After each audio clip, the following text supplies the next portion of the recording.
I am a vampire now. I want to suck your blood. Ugh.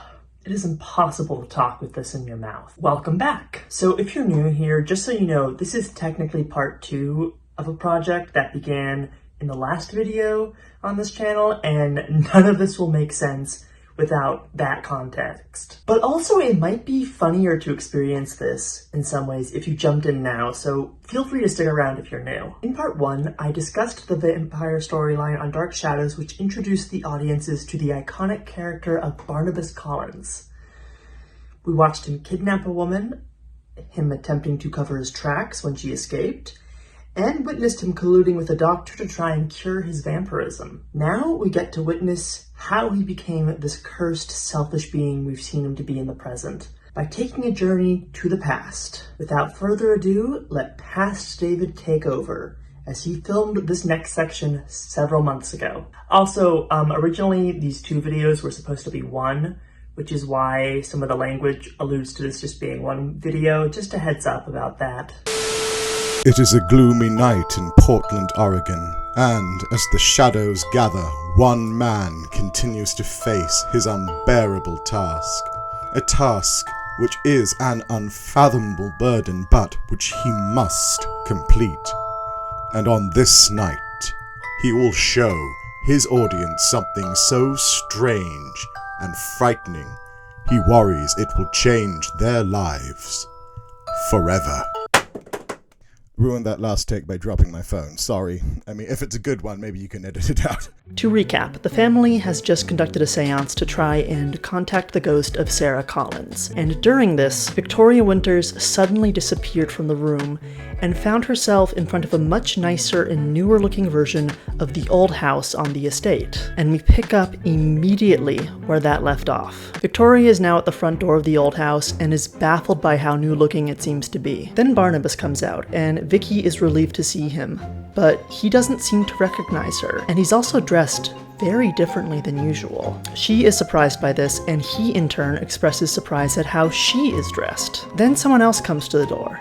It's Sarah. Sarah proclaims that Victoria is her new governess. She heads back inside but mentions she's excited because she's going to be a flower girl in the upcoming wedding. Vicky and Barnabas continue to talk, and he reveals to her that Collinwood, that is, the Collinwood she lives in, is at the present being constructed, which shocks her. Which is kind of funny because the house that acts as the Collinwood exterior was built in 1920, and based on what others have told me about architecture, you can kind of tell it's got like that mishmash of styles that I'm led to believe was very popular at the time. With that said, the old house at the very least does look like it's supposed to be as old as it is. This colonial style was very popular in pre-revolutionary America, and for a while long after. Incidentally, it's going to take Vicky a while to understand what has happened to her, so just bear with her as she is not the brightest bulb, as I've mentioned in the past. I feel like you guys have all worked it out because, well, the show isn't subtle, but give her a moment because this is just a lot for her to take in. Also, you may have noticed that she's holding something, and what she's holding is specifically a book on the Collins family history, which they used as part of the seance. For some reason, it seems to have traveled along with her. I'm not sure why the family has so many history books about themselves. It's not like these are like private family records. They're specifically called history books. It's weird. Like, I don't think members of, like, the Rockefeller family have libraries filled with history books about themselves, and they're a much bigger family than the Collinses, so it would make sense that they actually would have books written about them. Vicky comes in and discovers that the old house looks totally different. We then get a few more clues. Barnabas calls Maine a province in conversation, and then he says he'll go get his mother, as he's sure she'll know what to do. Sarah comes in and says she's drawn a picture of her new governess, and that's how she knew that Vicky was her, because she drew this before Vicky arrived, and it looked exactly like her, supposedly. Vicky acts shocked by this, despite the fact that the resemblance is next to nothing, and then she heads downstairs, and this is where we get the big twist that's a big part of what makes this story arc so damn fun. She sees Joe Haskell, Maggie's boyfriend, also in old-timey clothing, and she is ecstatic to see him. The man she thinks is Joe expresses surprise and says that Vicky is a pretty one, and he doesn't know a Joe, but if that's what she wants to call him, he won't mind. This man, despite looking exactly like Joe Haskell, is not him at all. He introduces himself as Lieutenant Nathan Forbes. He's a friend of Barnabas's. This is the same actor who played Joe in the present, but the character he's playing here has nothing to do with Joe at all. Anyhow, Joe reveals that the wedding Sarah mentioned is the wedding between Barnabas and Josette Dupre, and Victoria is shocked by this. Nathan, for his part, keeps putting the moves on her. He's basically like the fuckboy rake character you get in a lot of classic literature. You know the ones. Your George Wickhams, your Anatol Kuragins. Anyways, then Barnabas's mother enters, and the extent of what's happening here becomes extremely clear because she looks exactly like Elizabeth. She introduces herself as Mrs. Collins, to Victoria's continued shock and confusion. Yep, this isn't just a time travel storyline. This is a time travel storyline where basically the entire cast are still part of the show and just playing different characters, mostly their ancestors, and they all have different relationships with one another, and it gives them all a chance to wear fancy period clothing. And isn't that fun? The chance to see these actors in new or slightly different roles and in different relationships to one another is just great. It's unique. If they ever bring the show back in any form, this specific detail, that the same actors keep playing different generations of the Collins family, is absolutely something they need to keep. It's so cool. Victoria is so unsettled by all this that she needs to sit down, and in the process, we get a recap of something I haven't brought up before this point. So, according to the family history as Victoria understands it, Josette married Jeremiah and never had a relationship with Barnabas. Whenever the prior family ancestry has been brought up, this is how it was presented to us. But the fact that she is actually engaged to Barnabas is an important clue because it suggests that the family records may actually be wrong and have been falsified in some way, which is exciting because it means we get to learn a lot of new things about this family and how much it actually ended up lying about its own history. Well, it'll be fun for us, not so much for Victoria. In fact, in a weird and cruelly ironic way, this journey through history is going to show just how foolish her obsession with the past has been up until now. Speaking of Victoria, she ends up fainting from the shock of all of this, and you know what? Fair enough.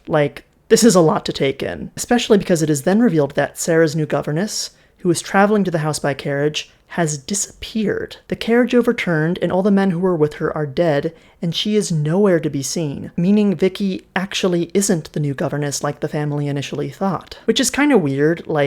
Did Sarah knock over the carriage in the past when she sent Vicky? Why did she put Vicky near the old house and not by the carriage, if so? Was the original governess gonna just die in the original timeline? Why is she so bad with her, ghostly vortex manipulator? Come on, Sarah, get your shit together. So, these next few episodes introduce everyone we need to know in the past.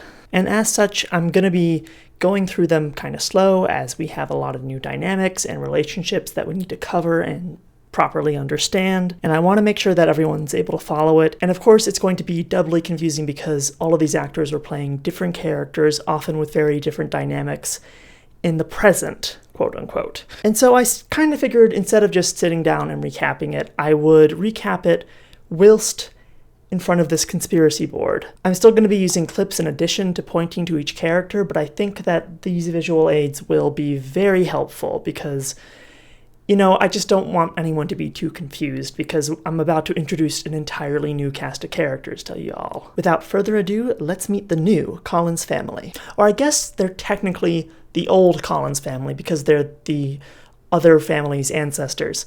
But they are new to us, so you get what I mean. Victoria awakens in her new bedroom, and we see that she's been covered over with the Collinsport Afghan, which suggests that this blanket has been floating around the town for nearly 200 years, while still staying in pristine mint condition, which is just kind of funny. I was talking with a friend about this video, and I ended up bringing up the Afghan and how it pops up all over the place, including in the past, and he came up with this theory that it's actually the phylactery for, an old grandma lich who lives in the town who is just kind of keeping to herself throughout all of this. And that's kind of my headcanon. Anyhow, as she awakens, there's a woman waiting above her, and she identifies this woman as Mrs. Johnson. Mrs. Johnson was the name of the housekeeper, who I think I've only mentioned twice in this video because she's not a super important character, but here she is now. And this woman says, "No, I am not Mrs. Johnson. I am Abigail Collins." Vicky then notices that she's wearing a new dress, and Abigail tells her that the clothes she was wearing when she first arrived were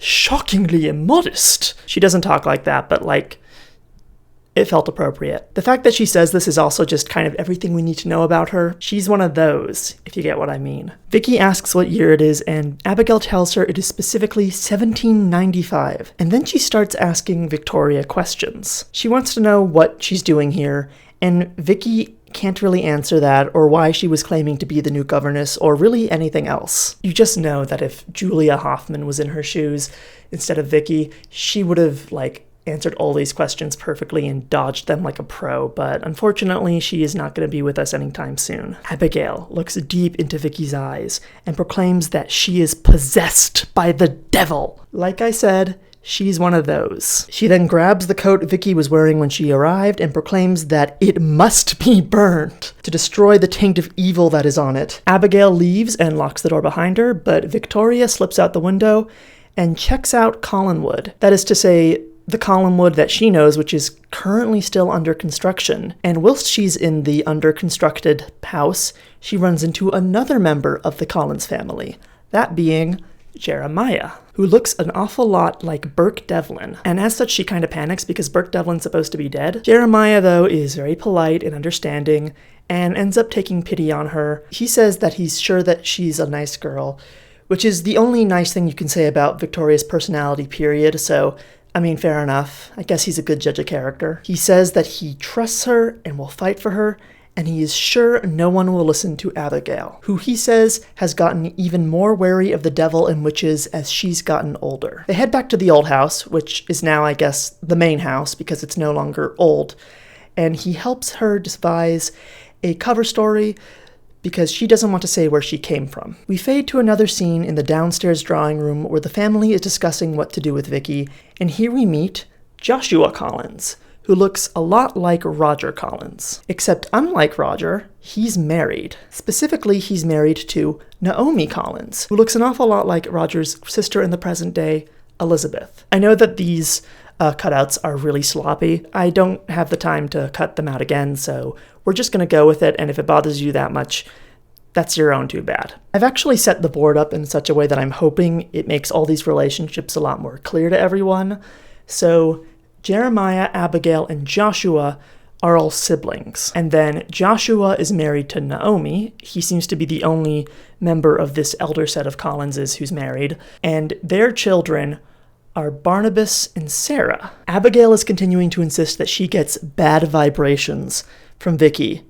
That's literally what she says. She just met this girl for the first time and she's just like, no, I get bad vibes from her. I don't like her. Gross. But Naomi fights for Vicky and says, as mistress of the house herself, she has final say about what to do with the girl, and Abigail throws some shade back at her. She says that Naomi would be the mistress of the house if she was ever fit enough to run it. What she means by that will become very clear very soon. Joshua then speaks to Vicky, and it's agreed that, the other governess can't be found anywhere, so we may as well just hire her to be the governess. They're just going to hire her instead. The next episode after this is labeled both 368 and 369 because this aired the same week as Thanksgiving, and like before, the double numbering is for production reasons related to that. It's also in black and white, and also introduces someone who might actually be my favorite character in this show, period. Also, the episode quality is really bad. The family is eagerly awaiting the arrival of Josette, who is apparently French and not from Maine. Barnabas is anxious about a storm they recently had, and Joshua tells him that worrying is an occupation which does not pay a decent living. He then chastises Barnabas and his generation for being obsessed with love. Your generation is obsessed with that word. Men were better off when marriages were arranged for them. Love was only a word in ladies' novels. Joshua's kinda awful. There's then a knock at the door, and Barnabas answers it, revealing a pretty blonde lady who says she's the maidservant to Josette's aunt, the Countess Natalie Dupre. It is revealed that her name is Angelique Bouchard. She says she's been sent on ahead to prepare things as her mistress's carriage has gotten stuck in the mud. It seems the Countess has come ahead of her niece and brother. Barnabas asks his father to show Angelique her room as he goes to prepare the quarters for the Countess, but then Angelique says she'd rather go with Barnabas, saying she wants to be sure that all is done properly for her mistress. Well, that's what she says, at the very least. But before we can see any more of Barnabas or Angelique, Joshua then heads upstairs to speak to his wife, who is day drinking sherry. And this is where we learn what Abigail meant when she insinuated that Naomi is unable to run the house. The reason Naomi is not fit to be the mistress of the house is that she is an alcoholic. Joshua tells her that the sherry she's having is far too good for this time of day and pours it back into the glass, chastising her for running the house poorly and for how understaffed they all are. They then both start having a scene out of like a Regency period version of Who's Afraid of Virginia Woolf as they start to argue. I'm not sure if I should keep that reference in. Do people know what Who's Afraid of Virginia Woolf is? I think that's a well enough known piece of pop culture for that to make sense, right? Oh well, I'm keeping it. They never super explicitly say this, but the implication throughout this entire story arc is that Joshua and Naomi's marriage is a very unhappy one, and that's probably why Naomi drinks, which is like actually really depressing. Like there's a lot of really intense high melodrama going on throughout the show, but then there's this one woman who's just drinking all the time because her life sucks and is depressed all the time, and it's so real, it's actually really sad. Like, this character depresses me so much. Anyways, then the Countess enters the house, and she looks exactly like our best girl, Julia. At least she would if the episode wasn't so fuzzy. She says she hopes Barnabas's love for Josette will be enough to sustain her after she moves to such a wet and miserable place like Maine. They talk about traveling, and the Countess gets some really fun one-liners in the scene, and we all breathe a sigh of relief because of that. Just because we don't have Julia, that doesn't mean we don't have Grayson Hall. She then sets out her tarot cards, as she loves to use them for divination, and it becomes very clear that whoever directed this episode did not know a thing about how tarot cards work. The entire table is covered in cards. Like, just in like rows and columns, there's no like real pattern, and only some of them are turned over and some of them aren't. It's complete nonsense if you even know just a smidgen bit about tarot reading. Anyways, she's telling Barnabas about her reading and is like, ooh, see, this card is the Magician. It represents you. And he asks if the infinity sign on it means he'll live forever, and she asks if he'd like that, and Barnabas says he would. Interesting. But also that's not what the Magician card means. And also, yes, I am going to be nitpicking the ever-living shit out of every tarot reading that she does. She then sees something in the cards, in a card that is right next to Josette's card. The wicked woman. Well, what does that It means... Oh, the game is over. mean? But Countess, why? There is a wicked woman in this house. That is what the cards tell us. The woman will bring grief, but the cards do not tell us who she is. This statement is matched with an appropriately cryptic music sting as we fade to commercial. Next scene. Barnabas settles down to read, pondering about the meaning of the cards.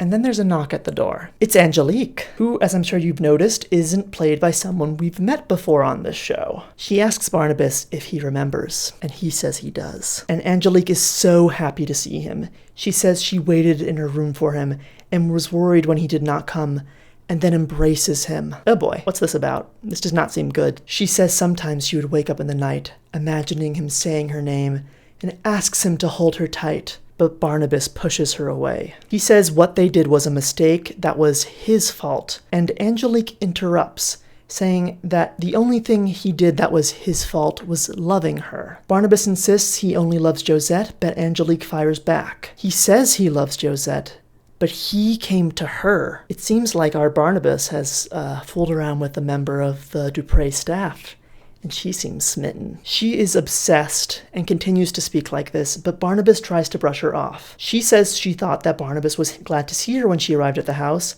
And Barnabas politely says that he was, and she takes this as meaning that he does return her affections. But Barnabas then elaborates. Yes, they did spend time together, but that was before he was engaged. And in fact, when he did spend time with Angelique, he was actually in love with Josette, but he did not think she returned his affections. But now all of that has changed, so they can no longer be together. Angelique ignores this, declaring that she is no one's servant but his. He is her master, not the Countess or anyone else in this world. But Barnabas rejects her again, and she steps away and says, "You will see."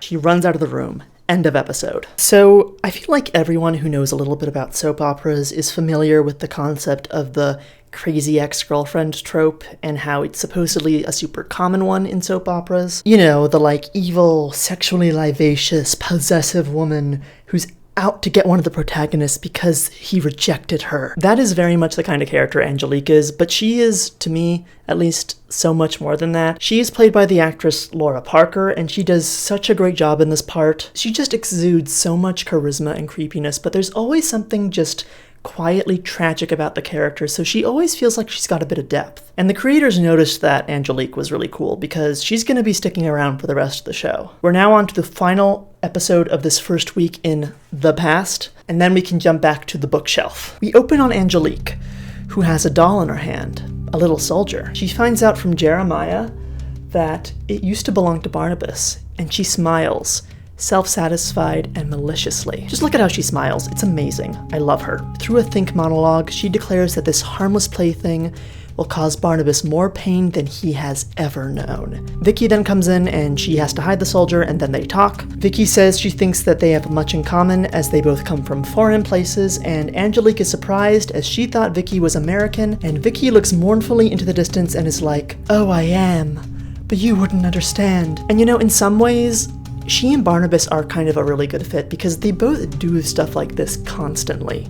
Just talking in nonsense every other sentence whenever they're speaking. Angelique then says that there are things she'd understand which would surprise Vicky. Very cryptic, I know. And then she leaves. Jeremiah and Vicky then talk, and I can't tell if they're trying to set up a potential romance between the two of these or not, because it seems like they might be hinting at it. I'm really not sure. Like, obviously, Burke and Vicky were together, and maybe they're trying to mirror that here, but I'm not sure. Like, maybe this was a plot thread that ended up going nowhere. Maybe it wasn't. I couldn't say. Anyhow, Angelique still has the toy soldier, and she's now talking to it. You have an important duty to perform, little soldier. Shall I tell you what it is? No. I'll let you be as surprised as everyone else. She's nuts. I love her. Oh my gosh. She then grabs a handkerchief, which also belongs to Barnabas, ready to do something. But then there's a knock on the door, and speak of the devil, it's Barnabas. He wants to apologize. He wants them to be friends. Angelique quietly fumes at this before declaring she knows the real reason he came. He came to be with her. You cannot resist me, Barnabas. Just as I cannot resist you. You don't understand now any more than you did last night. Yes, I do understand.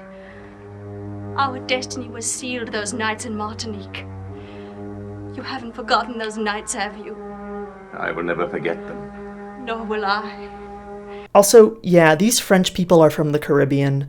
I'll get to that in a moment. Barnabas kisses her, but then he pushes away, apologizing, saying he lost control. He says they will not meet in private again after this. After all, he loves Josette. She turns angry, thinking of all the things she said to him back in Martinique, and has him leave. She almost changed her mind and didn't do what she was planning, but not anymore. Meanwhile, a carriage has arrived, and someone new enters the house. Someone who looks exactly like Maggie's father. Funnily enough, this is actually Josette's father, Andres Dupre, and he introduces himself to Victoria before presenting to her his daughter. And lo and behold, Josette looks just like Maggie Evans. And I'm gonna be honest, I thought that Catherine Lee Scott was really great when she played Maggie. Josette is just kind of a boring character. There's not a lot to her. I don't think that the chemistry and relationship is as interesting as the Barnabas versus Maggie dynamic. Also, as I've paused for a second, I should probably acknowledge something. The Dupre family are a French family from the Caribbean in the late 18th century. They are plantation owners. And I want to make it clear, that is messed up. I am in no way trying to condone the institution of slavery. I am not trying to sugarcoat it because, dear God, slavery was a horrific institution and the people who suffered under it suffered greatly. These people, if they were real, would be monsters. And I'm saying this because the show itself never does. And now that I've said it, we can move forward. I just want to make very clear that just because this show is not outright condemning something does not mean that I am not going to condemn it myself. Angelique comes down and she and Josette embrace and they begin to speak in French. Angelique and Josette seem very close. And then Josette sees Barnabas and she springs into his arms. What a beautiful language, but not as beautiful as you are. Barnabas! Josette, my love, welcome to your new home. Angelique then heads back to her room, grabs the doll and handkerchief, wraps the hanky around its neck, and pulls, saying she plans to just make him slightly uncomfortable. Meanwhile, in the drawing room, Barnabas is asking Josette how her stay in Paris was, and she's like, yeah, it was really good besides the fact that the French Revolution tried to kill us, which it would've. But then, all of a sudden, Barnabas freezes and starts to choke as Angelique pulls the hanky tighter and tighter. He stumbles, grasping his throat, and passes out. End of the episode. So, Angelique isn't just a crazy ex. She's a witch? Remember when the Countess said that there was a wicked woman in the house who was going to bring grief upon all of them? Well, it's her. It's Angelique. It turns out that our pal Barney slept with the only supernatural lady in Martinique and is now going to be paying the price for it because he has now rejected her. And she's going to do a lot of terrible, horrible, no good, very bad things going forward. But in a weird way, almost like what happened with Barnabas at the start, she ends up feeling more like our main character than anyone else for a good chunk of this storyline. I love this character. She's kind of inconsistently written in these early episodes. Her motivations aren't entirely clear, but I think whether intentionally or not, she comes off as very complicated. She's supposed to be here just so we can think of Barnabas as being a more sympathetic character, like her main job is to make Barnabas look good by comparison, but I think there's something really sad about her as well, and in many ways she ends up being the best foil to Barnabas in the long run. Anyhow, now that I've introduced all the main players for this storyline and gotten the ball rolling, I think it's time to leave this mocked up conspiracy board and to kick this retrospective back into gear. Back to you, Other David. Thanks, handsome. You did a great job. Soon after this, now that Angelique has let off some steam, she realizes she's about to kill the man she loves, so stops doing the spell. Personally, I think if she really was that angry, she could have just, punched a pillow or something, and so she decides she will have revenge, but she will not harm Barnabas in seeking it, and more importantly, she intends that one day she will be his wife instead of Josette. But she also realizes she can't do it alone. This is when we meet a servant in the Collins household. His name is Ben Stokes. He was a former criminal who's been employed by the family after he finished serving his sentence. His crime, we come to learn, was stealing food when he was starving. Vicky meets him and she has a panic attack because he looks exactly like a guy who threatened her with murder during an episode I skipped, as it was before Barnabas was introduced. Anyhow, Angelique meets Ben outside as she's gathering herbs, and then she heads back to her room and calls out to him via the fireplace, making him come to her. And then she makes him drink a potion. Once he has, she proclaims that he has become her slave. Because you no longer have a will of your own. My will is your will. You shall do whatever I tell you to do. You shall be my slave. Now she has her own Willie Loomis. I just love it when couples match like that, it's sweet. Much like Willie Loomis, Ben's subjugation is interesting. He has some modicum of free will, he's not a mindless zombie, but when he's ordered to do something by Angelique, he just kind of can't refuse, his body forces him to do it. She sends Ben off to get a spider's web as the opening credits of the episode play. By the time we're back, he's got the spider's web on a branch, and Angelique admires it with a stare that would make Stanley Kubrick flinch. She says she will use it as a dress for Josette, which will be fastened around a doll with a lock of Jeremiah's hair. And making a doll and putting someone's hair in it seems pretty weird, but I don't know, I had a manager at an old job who did this sort of thing, and she seemed stable enough. She was making voodoo dolls of all of her coworkers, and she kept asking people for hair to put in them, for fun. She never asked me for mine, though. I got the impression she didn't like me very much. You know, come to think of it, it's probably a good thing I don't work there anymore, because what the fuck? I am not making this up, by the way. She also had like a shrine to her best friend, who was also a co-worker, in her bedroom, and she also kept dead flies in a cup just like stapled to like a bulletin board by the counter, which was probably some sort of health hazard because this was a Starbucks. I don't know. Portland is wild, you guys. Jeremiah and Joshua are talking about a relative who is coming to visit for the wedding, cousin Millicent. We learn that she's lost her parents and is now on her own, the only guardian of her little brother Daniel. Daniel only shows up like twice in this storyline, like he's kind of just off screen, but just so you know for reference, Daniel, when he does show up, looks exactly like David. Millicent's wealth has grown exponentially since then as her investments are sound, and Joshua floats the idea that Jeremiah could marry her, because this is the 18th century, goddammit, and the hottest new trend amongst the uber wealthy is doing incest between cousins. Millicent comes out and gasp! She looks just like Carolyn Stoddard. And she's got a fancy hat. Millicent is weird. She's grinning like a mad woman and keeps giggling after she talks to Vicky. It's very strange. Meanwhile, Angelique has taken one of Josette's hats and is putting it on, and it becomes pretty clear that she likes the idea of becoming the wife to someone wealthy. You'll see, Ben. You'll see. If I ever leave this place, it will be in my own carriage. So this is what I mean when I talk about how her motivations in these early episodes are kind of inconsistent. Up to this point, she's been presented as just truly being in love with Barnabas and being hurt and angered because he rejected her. But now the implication seems to be that she's just a gold digger. Anyhow, she then casts a spell over her spiderweb dress doll thing and proclaims that now Josette shall love someone else. She shall love Jeremiah. This character's only been on the show for like 3 episodes, and she's already outstaged the supposed main character who came to the past to figure out what was going on in the present. She's that awesome. And she also does silly things that are just entertaining, like sending an anonymous wedding present to Josette with a skull inside. There's no reason for her to do this. She's just a petty troll. After they get this skull, Josette is perturbed, and Barnabas and she have a nice moment. Later that night, it seems like the spell has finally kicked in as Josette goes to Jeremiah's room and she throws herself into his arms, and he rejects her, alarmed that Barnabas' fiancée is doing this. Josette flees to her room and seeks comfort from an Angelique who is pretending to be very concerned about the fact that her mistress has just been rejected. It seems that whatever spell Angelique cast, it only affected Josette, and I think she's gonna have to try a bit harder if she's gonna make this plan work. Just as well then that Angelique is unbelievably persistent. Since Jeremiah's rejected Josette, Angelique realizes she'll need to do something to speed along her plan, and so she puts something in his brandy. Soon after everyone's gone to bed, all of a sudden Josette and Jeremiah feel an urge, calling them to go to the house's terrace. They don't know why they're there, but they both say they knew that the other would be there. They embrace and kiss, showing that they now do seem to love one another. I love you. That's all I wanted to hear.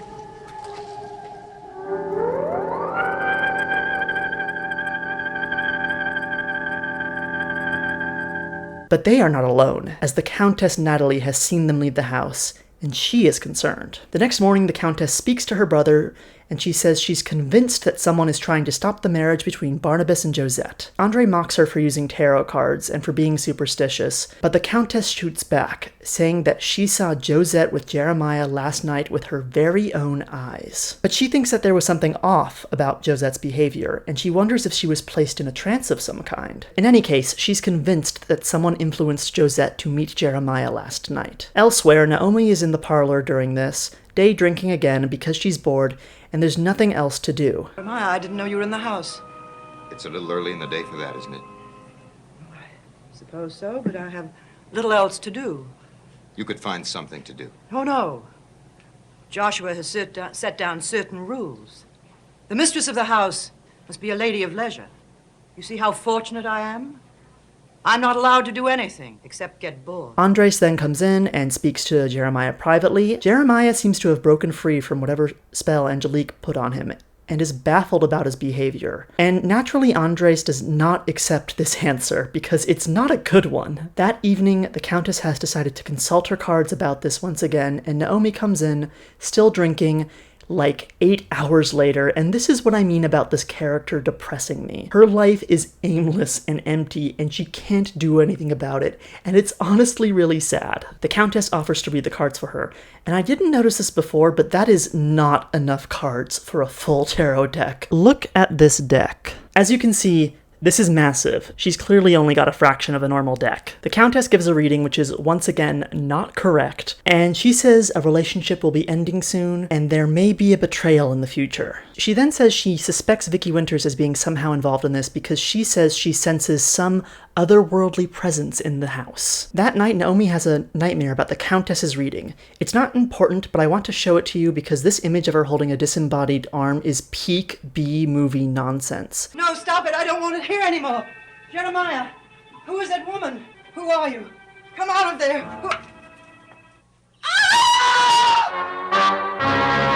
She also sees the mark of a pitchfork on the hand, which is the more important thing here. Anyways, the next morning, she tells people about the dream, and she's shocked when she sees a very similar mark on the side of Josette's hand. And we soon learn that there's a similar mark on Jeremiah's as well. Josette talks to Angelique about this, and she has her rub rose water on the mark to get rid of it.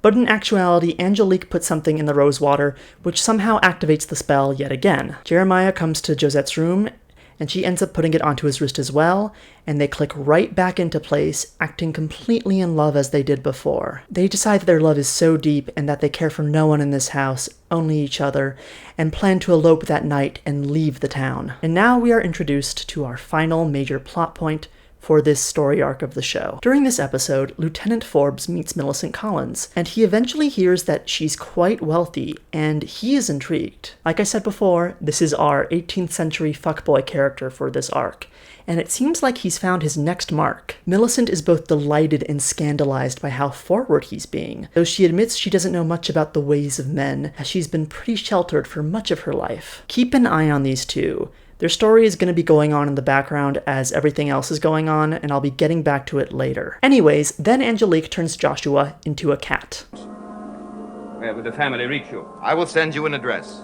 When? This may be an emergency. This is an emergency.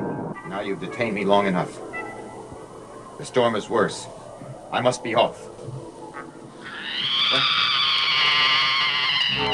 Josh. We finally get to the day of Josette and Barnabas' wedding, as the family has decided to do it as soon as possible with everything going on. Andre regrets not having the wedding in Paris because I guess he really fancied getting guillotined or something. Considering the fact he literally owns slaves, I kind of wish he'd had it there too. Before the wedding begins, Ben is angry with Angelique as she's continued to hurt people, but she tells him, grinning all the while, that she only intends to hurt those who hurt her in the past. Anyways, they have another tiny Collins family wedding, all ready to go, only for it to be discovered that Josette has gone, as has Jeremiah. They eloped the night before the wedding, so they're off somewhere else getting married themselves. Everyone's freaking out about this, and Angelique's just like quietly smirking in the background. I love her. You know that tweet that's like, girl, does some sociopathic shit.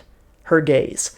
Honestly, work. That's kind of me at Angelique. Like, you go, girl. You ruin this family. I don't know, Angelique's got a lot of good for her energy. I can't really explain it. Barnabas heads out to search for Josette, and Angelique privately gloats to Ben, who says that Angelique's even nastier than Joshua Collins is. He then asks Angelique something you've probably wondered, which is, why doesn't she use her magic to make Barnabas fall in love with her? She says she wants the love for her to be real, for it to be given with his own free will, which is some really twisted doublethink considering the fact that he already has rejected her with his own free will. But I think she has to somehow justify all this to herself. She has to believe in some way that Barnabas really could love her. Angelique then uses magic to make a phantom appear to Barnabas, which taunts him, because she is extra. We also see that they're still really bad at doing chroma key effects. Why is the background in black and white? The Countess ends up accusing Victoria of knowing what's to pass, and she attempts to dodge the question, but unlike when Julia does it, she's kinda stupid and fails to do so. Anyways, Abigail, who has also become suspicious of Victoria, searches her room, and this is when Joshua, who's just been kinda hanging out on her bed as a cat, turns back into a human.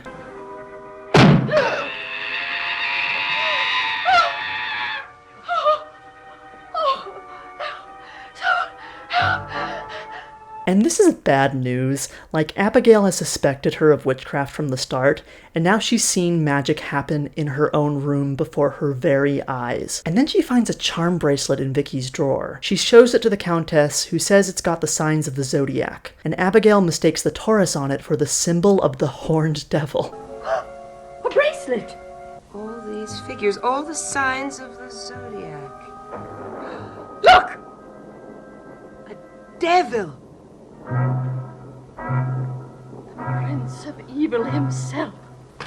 This is some peak 60s nonsense. All that astrology stuff was really big at the time, but I can't imagine Vicky being into all that swinging 60s groovy shit, you know? Just really funny to me that such a dated piece of jewelry actually ends up being a plot point in this. Now that she's certain that Victoria's the witch, Abigail announces that she must send for the Reverend Trask, and people who are familiar with the show just got excited again after hearing that name. Meanwhile, Jeremiah and Josette are in an inn in town and are being super happy and romantic and shit. They've gotten married off-screen and are now talking about leaving the town entirely, but Josette's starting to have second thoughts and is regretting this. She then declares they must go back, and all of a sudden the pitchfork marks on their hands disappear. They head back, and there's a lot of consternation about them being back, but Joshua assures them that they were influenced by witchcraft, and seeing as he was turned into a cat, I suppose he'd know. But that does not calm Barnabas, who is enraged to learn that Jeremiah and Josette are now married, and he decides there is only one way to settle this. He does the most dramatic thing a rich 18th century man in a period piece can do, and he challenges his uncle to a duel. Josette feels awful about running away and talks to her father about this, and about the upcoming duel, as she can't bear the thought of Barnabas dying, because she realizes she does love Barnabas, for certain. And Angelique eavesdrops on this conversation and makes shocked faces at the camera before leaving away in a hurry. Angelique tries to get Barnabas to not go through with this, because if he gets killed, she won't get her man. Barnabas is surprised she seems to still believe in love, and she says she feels she must cling to it, much in the way Barnabas seems to cling to his self-pity, which is honestly a great description for both of these characters and the justifications they make for themselves and all the terrible deeds they end up doing. She ends up giving him a good luck charm before the fight. Barnabas and Jeremiah head out into the forest, take a few paces away from each other, and then Josette rushes down screaming for them to stop as shots are fired. Barnabas! Jeremiah, stop! No! Oh! Angelique, run quickly, get help! Jeremiah, please! You monster! You madman! And lo and behold, Jeremiah's collapsed onto the ground. Josette turns to Barnabas and shouts at him, calling him a monster, shocked at what her former fiancé has done. The next day, Jeremiah's been brought back into the house as he's been severely injured and in bed, and then there's a knock at the door, and in comes the Reverend Trask, who looks just like Tony Peterson, that lawyer I briefly mentioned a while ago before we went back in time. I told you he'd be important. The Reverend says he's there with the authority of the Almighty, and he runs his own congregation in Salem. Yes, really, Salem. He then proclaims that he is here to exorcise a witch. And in response to that, I am going to proclaim that witch hunts weren't a thing in the 1790s, they were a thing in the 1690s. As such, this man is a century out of date. He's also bloodthirsty and insane. Vicky hears about this man and laughs it off after someone offers to let her stay in town, and girl, Vicky, my darling, I've been critical of you, but listen to this nice man. You are in danger. You need to get away. The Countess and Abigail tell the Reverend that they suspect Victoria, and he goes to question her. How long have you been in league with the devil? Now you just stop this, because I'm not in league with anyone. I've never done a thing to harm anyone in this house. You have tried and you have succeeded. You have carried out the devil's instructions since the day you arrived here. That's ridiculous. You have used your spells and potions and incantations to inflict bodily harm and cause mental aberrations. I've done no such thing. Why won't you listen to what I'm saying? You caused the disappearance of the master of this house through an act of black magic. No! The Reverend points out that sometimes Victoria has predicted stuff that's come to pass, which she has done a few times up to this point. She's predicted the marriage between Josette and Jeremiah, for example. And yeah, that is pretty suspicious from her. Maybe she should keep her mouth shut. Just a thought, Vicky. Maybe you should just stop talking. He begins to give her a fire and brimstone speech, accusing her of cavorting with demons, and even shows her the strange and unnatural clothes she came to the house wearing when she first arrived. He then drags her outside and ties her to a tree, and says that this will somehow prove that she's a witch, because by the end of the night, the tree will be dead, and that will prove it. This man has been in one episode, and he's already proving himself to be even more of a nutjob than Angelique is. I think it's safe to say he'll be sticking around for a while. This is also not the only time we're going to be meeting a member of the Reverend Trask's family. During other time travel story arcs, we meet this guy's descendants. Vicky escapes. Angelique then casts a spell which makes the tree burst into flames. Because she escaped and fire seemingly has appeared from nowhere, the Reverend concludes that she is in fact a witch, which he'd already decided before because, you know, it's a witch hunt. Victoria, now on the run, is aided by Lieutenant Forbes and Barnabas, who hide her in the new Collinwood, as the family's not moved in yet. Angelique gets accused of witchcraft as well by the Reverend because I guess he just can't help himself, and in response, she pretends she's a devout and holy woman, which puts the Reverend off her scent. Oh, no! Oh, you must believe me. I long to be a child of religion, to feel a part of it. Speaking of Angelique, now that Josette seemingly betrayed Barnabas, she makes her move on him yet again. Unfortunately, Barnabas and Josette have made amends, and Barnabas tells Angelique that he still loves her. And even if he can't be with her, as she is still married to Jeremiah, he feels he can't be with anyone else. Angelique's desperation is palpable here. She practically begs Barnabas for his love. Barnabas, look at me. Please look at me. Angelique. I could make you so happy. That's all I want, don't you know that? Let me make you happy. I can.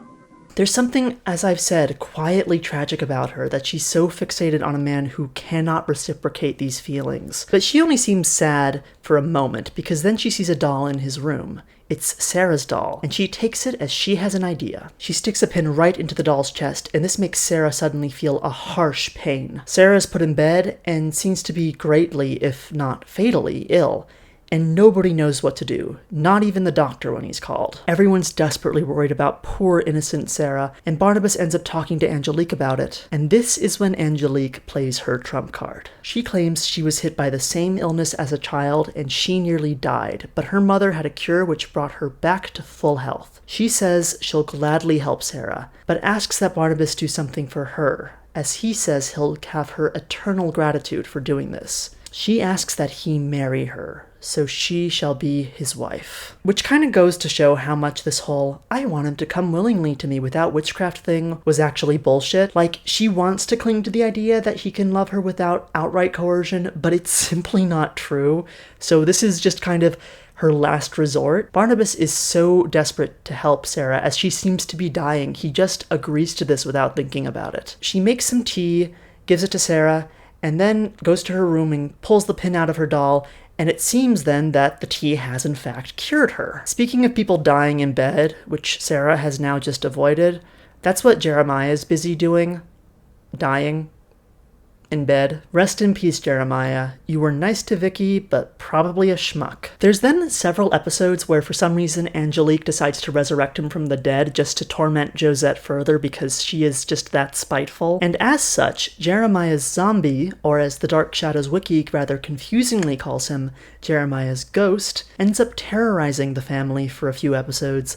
But then he turns on Angelique. Eventually, Angelique and Barnabas are married, which makes this the third wedding we've had in this video, which just goes to show that Dark Shadows hasn't abandoned its soap opera roots. And then the family moves into the new house to get away from all these bad memories they've had of late. Barnabas, for his part, at some point moves Vicky in to stay in the old house, now that everyone's moved into the new one, and then he and Angelique move in as well, but he seems to be trying to keep Vicky a secret from her. Eventually, though, Angelique discovers Victoria in the old house and is enraged as Barnabas did not tell her that she was staying there. She becomes convinced that she's being kept there as Barnabas is in love with her and not Angelique, and so decides to cast another spell in an attempt to expose her whereabouts to the rest of the family. Angelique casts a spell which makes Sarah hear Victoria's voice call out to her, and as such she wanders into the old house. When Abigail hears about this, she decides she must summon the Reverend Trask yet again so he can perform an exorcism on the house. Trask arrives and stands at the threshold of the old house to perform the exorcism. Meanwhile, Angelique builds a house of cards and lights it on fire, which is a pretty brave thing of the production team to do considering their history.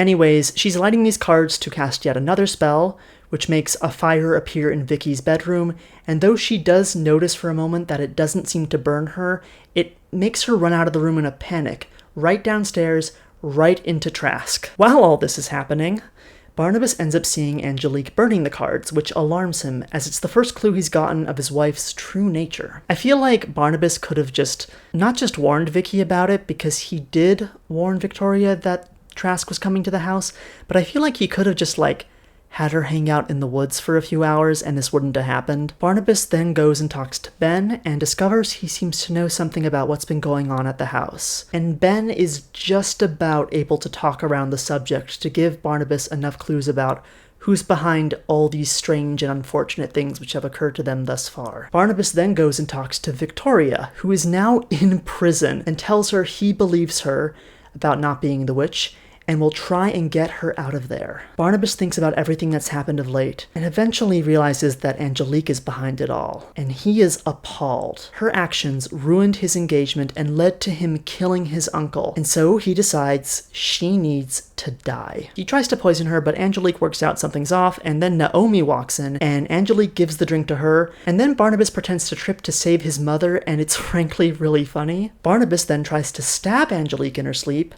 but she anticipated this and confronts him. I think I know everything. That I loved you? That I love you still? Do you really know that? I will always love you. Remember that. Love me. You and I define that differently. You've made me hate myself so much that I'm able to kill you without doubt or thought. Infuriated, Barnabas tries to stab her, but Angelique stops him. She declares no matter what he does, she will always love him. He declares that he hates her, and I feel like this would be a good time for him to use the secret magic number of the universe he apparently knows, as he is now facing off against a literal witch, but he doesn't. Barnabas declares that very well. Perhaps he cannot kill her, but she cannot stop him from loving Josette, as he still does. And Angelique seems to think that just because she didn't want Jeremiah to die herself, and because she's not forcing Barnabas to love her with her powers, she's the good guy here. Because none of this would have happened if he'd loved her as he once did when they were in Martinique. This is what I'm talking about. She's just deluded. Barnabas plans to leave the house forever, but she stands tall, saying she will hurt Josette if he does. She says with time, they will come to have a happy life. He'll learn to accept this. She believes in this completely. She thinks that they can make this marriage work and they'll actually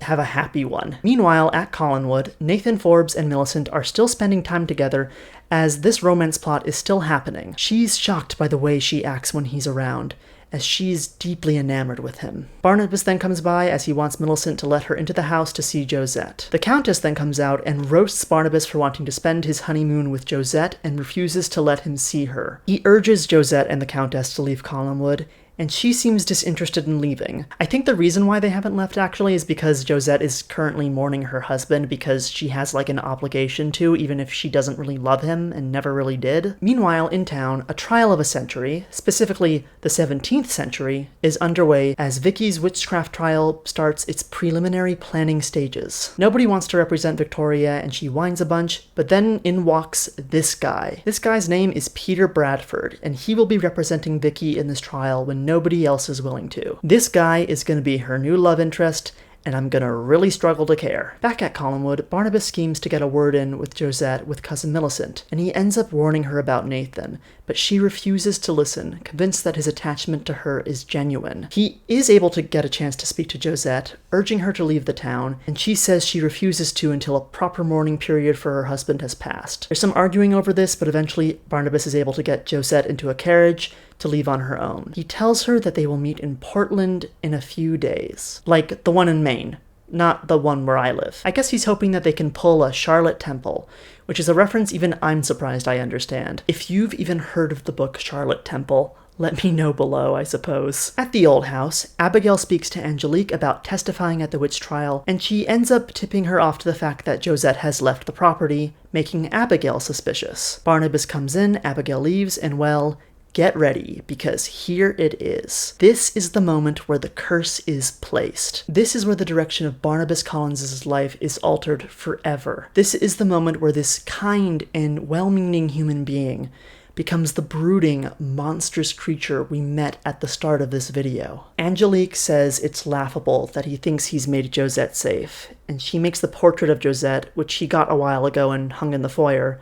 to turn into a skeleton. Ooh! Barnabas calls her out on this being a trick, because she can alter the portrait, but she can't harm Josette, not when she's so far away. Angelique demands to know where she is, and Barnabas refuses to tell, and she says she can force him. But Barnabas points out if she does that, her goal, the desire of having him freely become her husband, will be defeated. She will have overtaken his own free will, defeating the weird moral boundary she has set in place for herself. Angelique rages, predicting that Barnabas intends to elope with Josette, and she calls him a fool before she leaves. Now that she's gone, Barnabas readies a set of pistols in secret, waiting for her to return. Angelique takes Sarah's doll and claims she can use it to keep him here as she shoves a pin into it, gloating that she is going to cause Sarah to die with a pin right through her heart. Barnabas backs away slowly from her, and then grabs the gun and shoots. She collapses, crying out in pain, and the music begins to get even more ominous as she declares that this isn't the end. And I'm now going to try and show you this clip in full because I think it's worth taking in.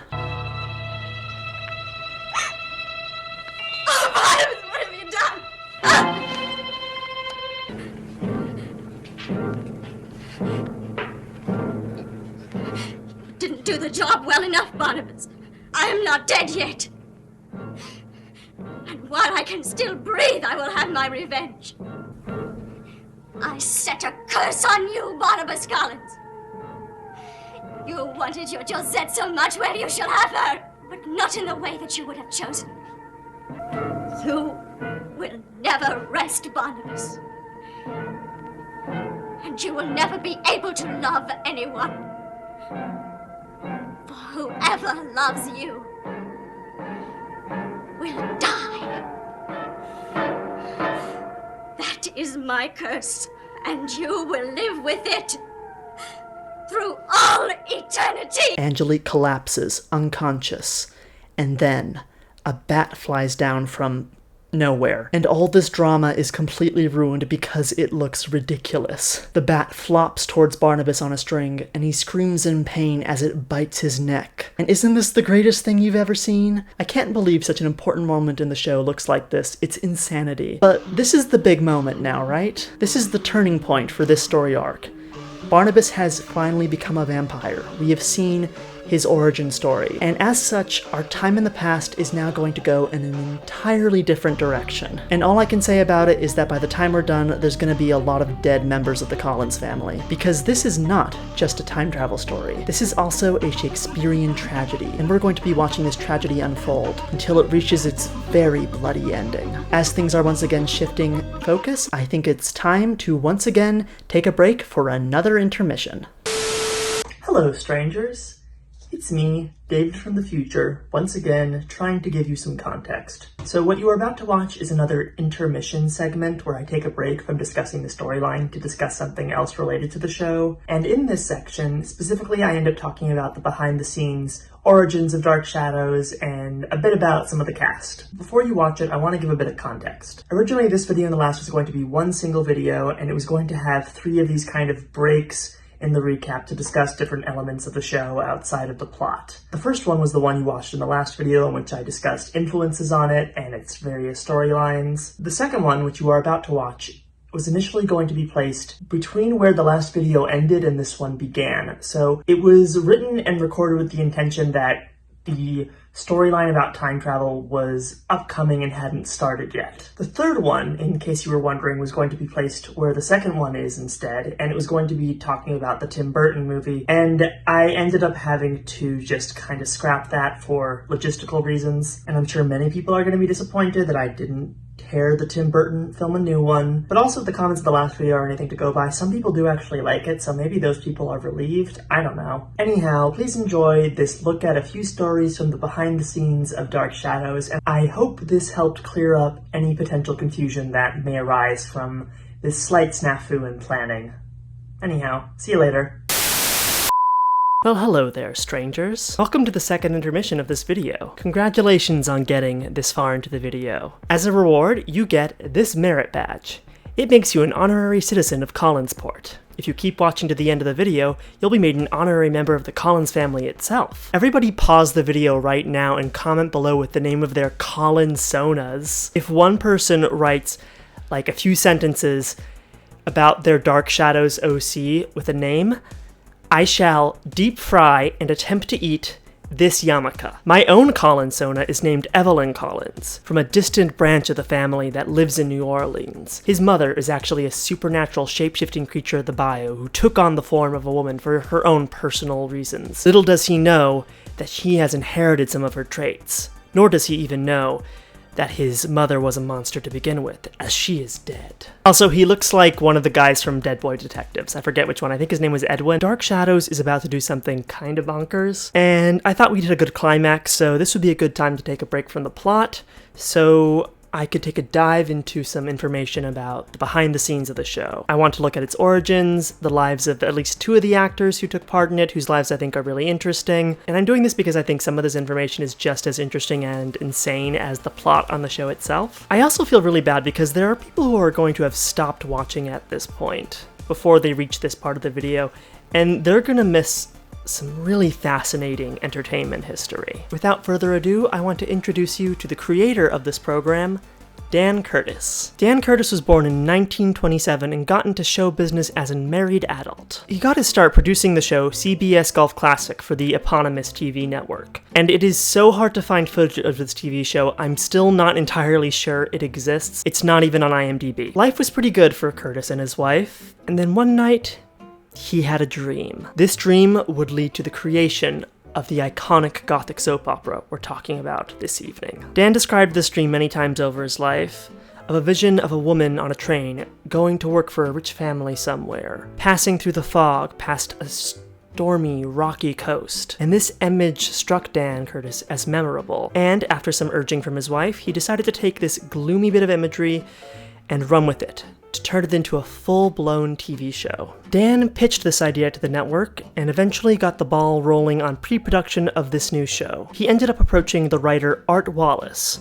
someone who would later go on to write for Star Trek, to write the initial series Bible and Treatment. Wallace drew on inspiration from a teleplay he'd written 9 years before titled The House, about two women, a mother and a daughter, living in a decrepit house in a New England fishing village, and how the mother had secretly killed her husband many years before. A lot of stuff ended up changing from this initial outline. The intention before Barnabas was introduced was for it to be eventually revealed that Victoria was either Elizabeth's love child or the love child of her husband. It really depends on who you ask when it comes to this bit. I don't think they'd actually decided themselves when they were writing this story, and that would have been revealed to be the reason why she was hired to work at Collinwood. This is something which just never came to pass, though. This treatment was initially called Shadows on the Wall. Curtis liked what Wallace had written, but wasn't enamored with that name, and suggested it be changed to Dark Shadows. Wanting this show to be a success, the team decided to approach former film actor Joan Bennett to play the matriarch of the cursed Collins family. I didn't come to make a social call, Mr. Dog. I don't want you to see my daughter. It's plain to see she's not old enough to know what's good for her. Joan had been a huge star, playing the femme fatale in many film noirs of the 1930s and 40s, only for her career to be stalled due to a scandal that sounded like something right out of one of her own films. On December 13th, 1951, Joan met with her agent, someone she'd worked with for years, to discuss an upcoming project. Joan's husband at the time, Walter Wagner, who had come to believe that she was carrying out an affair, saw him walking her to her car and for whatever reason assumed that she was carrying the affair out with him, and shot and killed her agent. Right in the balls. He got his dick shot off. Bennett's husband was arrested and sentenced, but despite the fact that Bennett herself did not pull the trigger, she was given a very hard time in the press. This wrecked her standing in Hollywood, and roles dried up for Bennett for the following 15 years. Suffice to say, she was very happy to take on this role. Playing on a TV show, let alone a daytime soap opera, was not something which film actors really did at the time. This was decades before the era of prestige television, so the fact she ended up playing on the show was a huge downgrade from her former film roles. Why did I write it like that? Her former film roles. There we go. But she was an aging woman in an industry who championed youth and beauty, so I can see why she took the role despite that. With Elizabeth cast, the show then moved on to cast their moody governess heroine, Victoria Winters. To play the governess, they put out a casting call hoping to find someone who'd look a bit like Bennett, and eventually they settled on the relatively fresh-faced actress Alexandra Moltke. I have been very hard on Victoria Winters as a character, but personally I think Alexandra Moltke is a legend. Moltke's father was a Danish nobleman who fled Europe with his pregnant wife in the 40s to escape the Nazis, coming to the US to find asylum. Alexandra herself has spoken over the years about how she hated playing Victoria and found the character to be frustratingly naive. Eventually, soon after getting married in 1967 though, and then getting pregnant, she would leave the show. Oh yeah, Vicky is written out of the show before it's even halfway done. Should have mentioned that earlier. Don't get too attached. Moltke and her husband would eventually divorce in 1976, and then 4 years later, she was embroiled in what became one of the biggest trials of the 20th century. Moltke had become the mistress to American socialite Klaus von Bonlow, whose family was also from Danish nobility. Klaus von Bülow was husband to Sunny von Bülow, who was the ex-wife of an Austrian prince. And what happened between Sunny, Klaus, and Moltke has been argued over and over again ever since. In 1979, Sunny was found in bed in an insulin-induced coma and was revived, but was found in another the following year, this time left in a permanently comatose state. 2 years after that, Klaus von Bülow was arrested, as her family believed both these insulin overdoses were his attempts to murder his wife, perhaps to get with his mistress, i.e. Alexandra. Moltke had to testify many times as she was viewed as a key witness. The details of this trial are messy, and the story was so big, it was even adapted into a film in 1990 starring Glenn Close. He defied public opinion, flaunted the privileges of his wife's money, until his own family accused him of trying to kill her. I'm led to believe the movie presents Alexandra in not the greatest light. She's kind of conniving and a homewrecker, which I think is a shame. Since this scandal, Moltke has devoted her time to making documentaries about the Holocaust, including one about the genocide enacted by the Nazis against the Romani. For the last 10 years, I've been making documentary movies, and that's been fascinating. Basically, her life ended up being kind of nuts after the show, and I think she's awesome. If you're watching this, Alexandra, this random millennial loves ya. Jumping back to 1966, back to the creation of the show, with the matriarch, the nanny, and soon the rest of the show's cast all cast, Dark Shadows was born. The team tapped director Layla Swift to direct these early episodes, and she'd go on to direct more episodes than anyone else in the show, in a time where this was rare for women. The show began to air, and it did not go over well. I hate to say it, but I've seen the early episodes of Dark Shadows, and I can see why. These early episodes are slow and kind of dull and not particularly moody or gothic. It's just a normal soap opera with a slightly gloomy soundtrack in the background. They really wanted it to be closer to gothic romances than to gothic horror, so they really held back on any supernatural elements. So you just end up with these scenes where characters just recap the plot, and then every once in a while someone will be like, maybe there's ghosts. And then the person they're talking to will be like, no, there aren't. And then they'll just get back to talking about the plot. It's so slow. It is so painful. Literally nothing is happening. It seemed like Dark Shadows was going to be canceled very soon, before its first 13 weeks were even up. And then Dan Curtis had a suggestion from an unlikely source. His daughters. Their suggestion was, why not make it scary? And so they did. At the end of an episode, specifically the one where we first hear about Josette, it ends with her ghost manifesting in the old house. And then, after a character was murdered, his ghost appeared to Victoria, singing a creepy sea shanty. Ratings began to improve. And eventually Curtis decided that if this was the way the show was going to go, he was going to introduce the thing that terrified him most when he was growing up, a vampire. And thus, the character of Barnabas Collins would be introduced, and it would take the show to even greater heights. Johnathan Frid was cast as Barnabas, according to the book Barnabas and Company, because Dan Curtis saw him in a play where he wore a cape, and even though Dan was so far back in the audience he couldn't make out Frid's face, he thought he looked good in it, and that was enough to approach him to take the role. Dan Curtis was a mad lad, what can I say? It was such a strange and insane way to pick this part, but it ended up working out for him, so kudos to you, Dan. With the vampire storyline, the show would become enormously successful. Not just with housewives, like most soap operas were. Teenagers, and with young kids across the nation who would run home after school eager to get a glimpse of Barnabas and co. If you talk to anyone who grew up in America from this time period,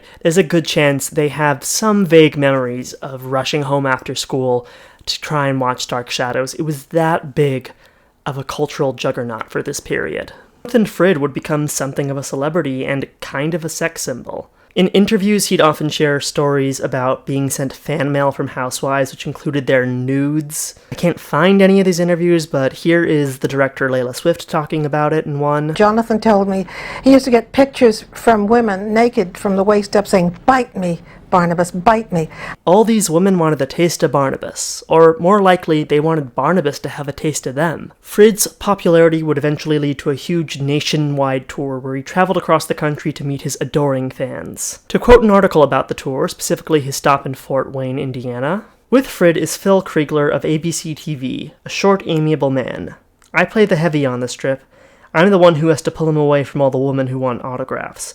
The last time I did it, one woman gave me a punch in the back that nearly crippled me." Kriegler said that 12,000 women, children, and teenagers were waiting for them at a shopping center in Fort Wayne, Indiana.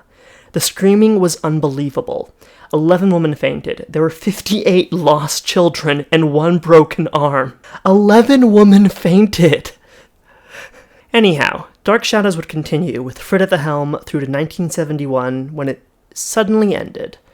Though it never really died, the fan base stayed strong, even without new episodes airing. The show would remain in syndication, introducing new generations to the cursed Collins family for decades to come. Dark Shadows was a runaway success at the time, a phenomenon unlike anything else on air, and its legacy has lasted to today. As over-the-top and kinda slapdash as the show seems to us, I think there's something about it that just kinda works. Something that, despite its flaws and ridiculous plot threads, people really resonate with. Dan Curtis, his team, and the show's cast created the show unlike any other, and I applaud them for it. If you were involved in the show in any capacity, I salute you. Your work on this baffling little program has brought so many people joy, and I hope that makes you feel proud. You know, this intermission was going to be initially very long. I was going to go through every member of the cast, but, you know, time constraints meant that just was not feasible. Anyways, by this point, I'm sure someone's written, like, a backstory for their Collinsona in the comments. And that means there's only one thing left to do. Okay, I've got my flour with a bit of salt and pepper mixed in. I got my eggs, got the yarmulke in question, and some breadcrumbs and the oil. So all we're going to do is just pat that all over. Gotta make sure it's all covered. Yeah, and then it's gonna be tricky because of the size of this. Actually, no, wait, you put the, put it in the egg first. You can tell I've never deep fried anything before. And then let's just get that all covered up. It's gonna take a minute. I might do a double coating just to be safe, because coat that again in our egg wash. Okay, and then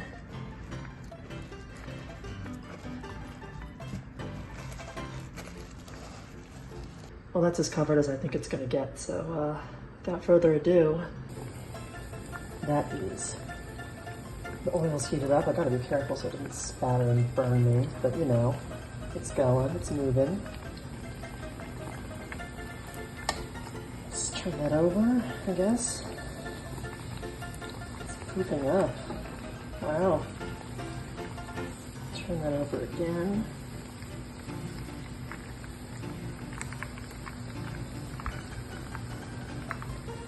Okay, I think it's going to explode, so I'm going to stop now.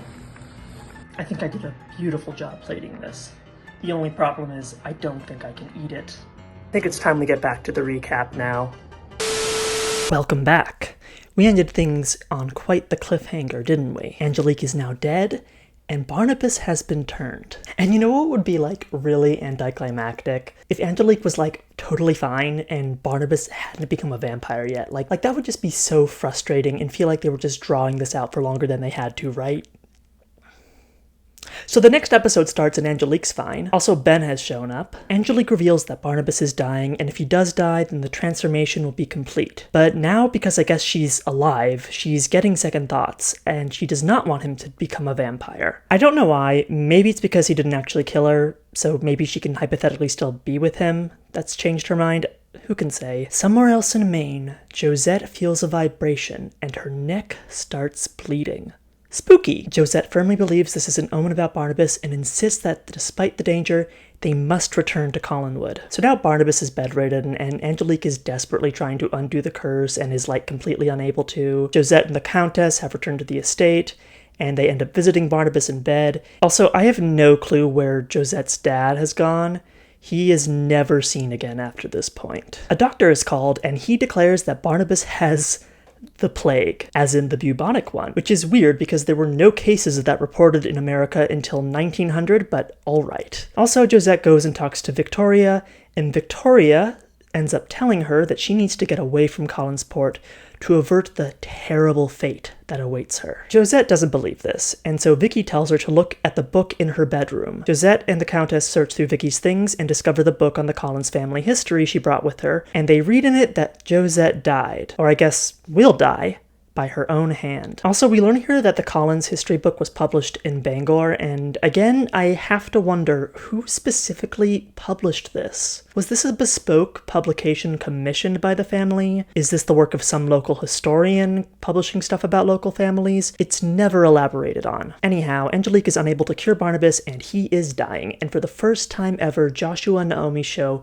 some affection to one another, right as their son passes on to the other side. And then Joshua decides that they need to hide the fact that Barnabas died of the plague because the villagers would panic about it, so they decide to tell everyone that he has moved to England, which freaks Josette out because that's what it says in the Collins history book, suggesting that it can in fact in some way tell the future, meaning her fate may be sealed. Barnabas's body is taken away and Angelique has Ben show her where he's been entombed, and lo and behold, they put his body in the secret room they already had in the mausoleum. You know, between the secret passages in the basement of the old house that Maggie used to escape, and this weird little hidden priest hole in their mausoleum, I have to assume that the family was involved in smuggling in some way. I can't really think of any other reason for them to have all this stuff. Also, this scene here is, as far as I can tell, the very first time they ever explicitly used the word vampire on the show.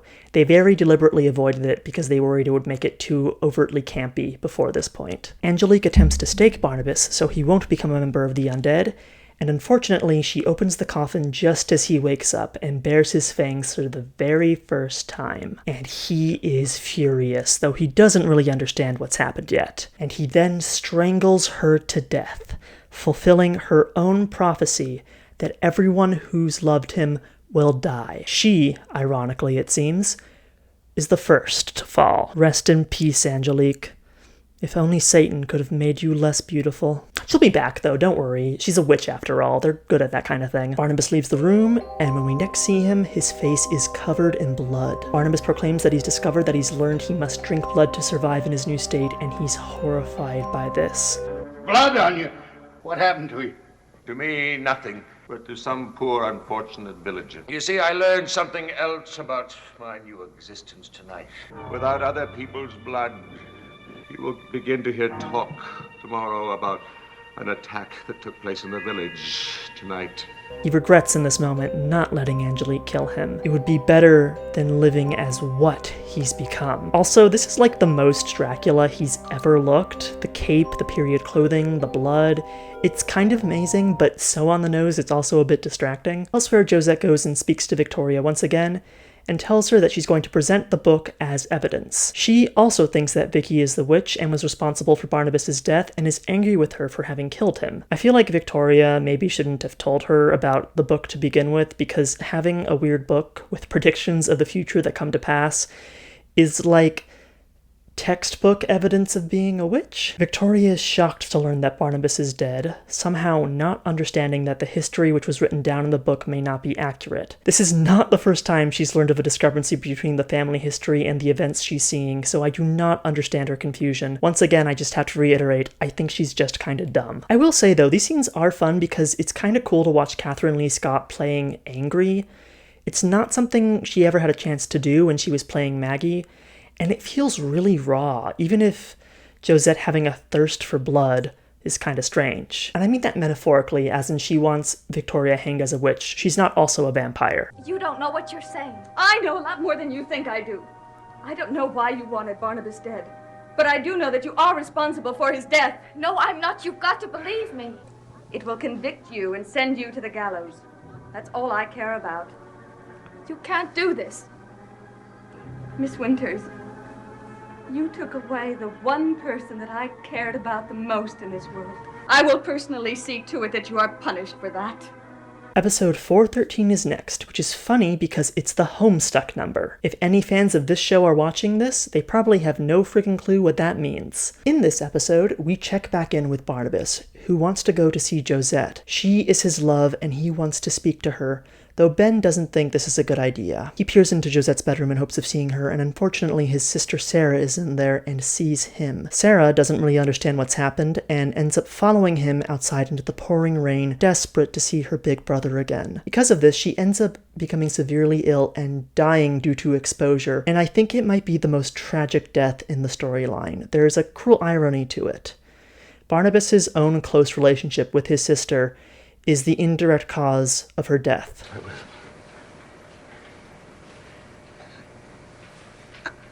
I love you, Barnabas. I always will.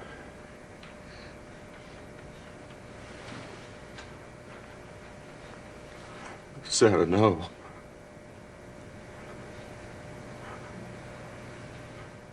No.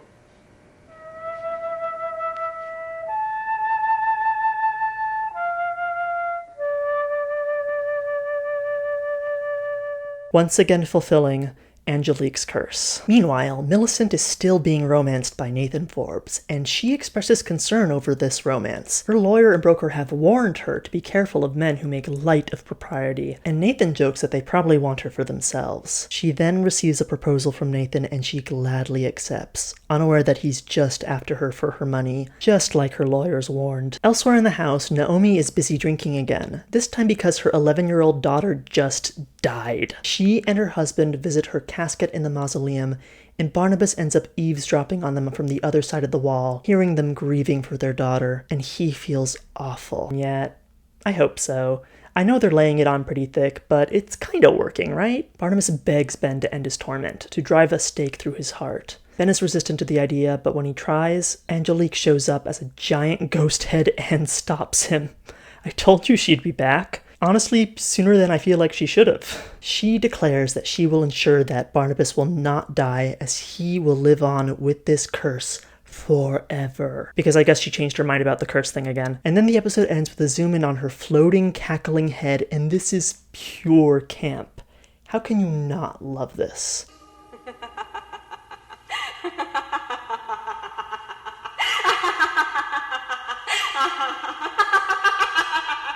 I do kind of dislike this decision to bring her back so soon, though. A lot of the deaths going forward as a part of her curse are going to involve her directly manipulating things so they happen. It's not going to be like subtle in the way it was with Sarah. It's going to be her deliberately popping up and pushing things and manipulating things to ensure that the people she wants to die will die, because I guess the curse itself won't do that on its own. And I just think that having her pop up to make sure everyone on her victims checklist is taken care of is a lot less dramatically satisfying. Like, the next death is going to be Josette's, and they end up shoehorning her into it in a way that's, in my opinion, really dumb. Case in point, in the next episode, Angelique lures Josette to the mausoleum, and she discovers Barnabas and is ecstatic to find that he is alive. They embrace, and Barnabas opens his mouth and shows his fangs for just a moment, but is able to resist the urge to feed on her, and then tells her she must leave. But Josette begs him, asking to let her see him again. We then fade over to a bar in town called The Eagle, where Nathan Forbes is planning to meet someone. I, for one, would love to meet Nathan Forbes in The Eagle, so I am in favor of this. It's a joke about a gay bar, just don't ask.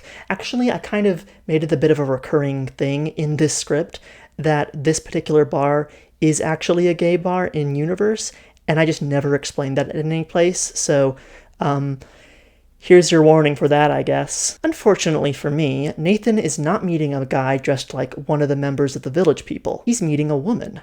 He wants to know why she's here, and she says it's because she wanted to come visit her husband. That's right, Nathan's already married to another woman. Oh, the scandal. Her name is Suki Forbes, and she's here to cause trouble and get some money from Nathan. She very quickly deduces that he's after a woman and seems amused by this more than anything else. She tells him she'll stay here as long as necessary, but will leave once she gets her money. Nathan leaves, and the bartender ends up revealing to Suki that he is engaged, and this seems to fascinate her. This girl, by the way, is not in many episodes, but she's fun. One of the few episodes she's in is the next one, funnily enough. That episode in particular is episode 420, which is funny for all of us because it's the funky lettuce number. In it, Suki shows up at Collinwood and claims she's Nathan's sister, and she smiles wickedly. I really wish they'd brought this actress back because she's got a spark of some kind. But alas, our time with Suki, as well as this actor, will be very short. Also, Barnabas finally gives in and bites Josette.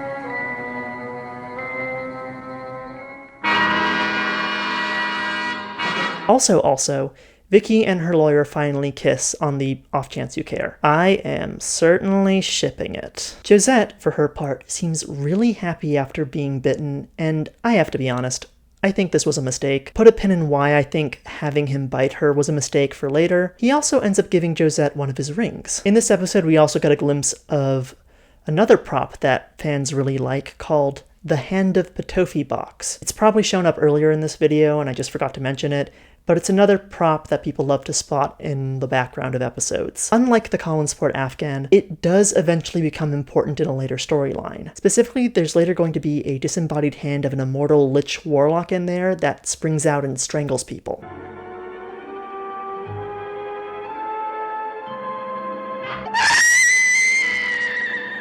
Anyhow, Joshua sees the ring Josette has and is suspicious as Barnabas was buried with it, and he ends up checking his coffin in the secret room at night and discovers it is empty. Barnabas is able to see Josette again and convinces her to come with him, but gives some really vague warnings about what this will entail. It seems he's planning to turn her so he can be less miserable and alone, but it also doesn't seem like he's exactly giving her precise information about what this will look like. And as such, Josette is fully on board. They speak of sharing eternity together, and their dark lives being lit with their loves, which is kind of romantic in a Vampire Chronicles kind of way, I suppose. Suki's still around and pressuring her husband into getting money from her, and I, for one, am rooting for her. I want this gold digger to win. Unfortunately, this seemingly extra twist to the Millicent and Nathan story is almost immediately nerfed by Barnabas just kinda killing her, which annoys me.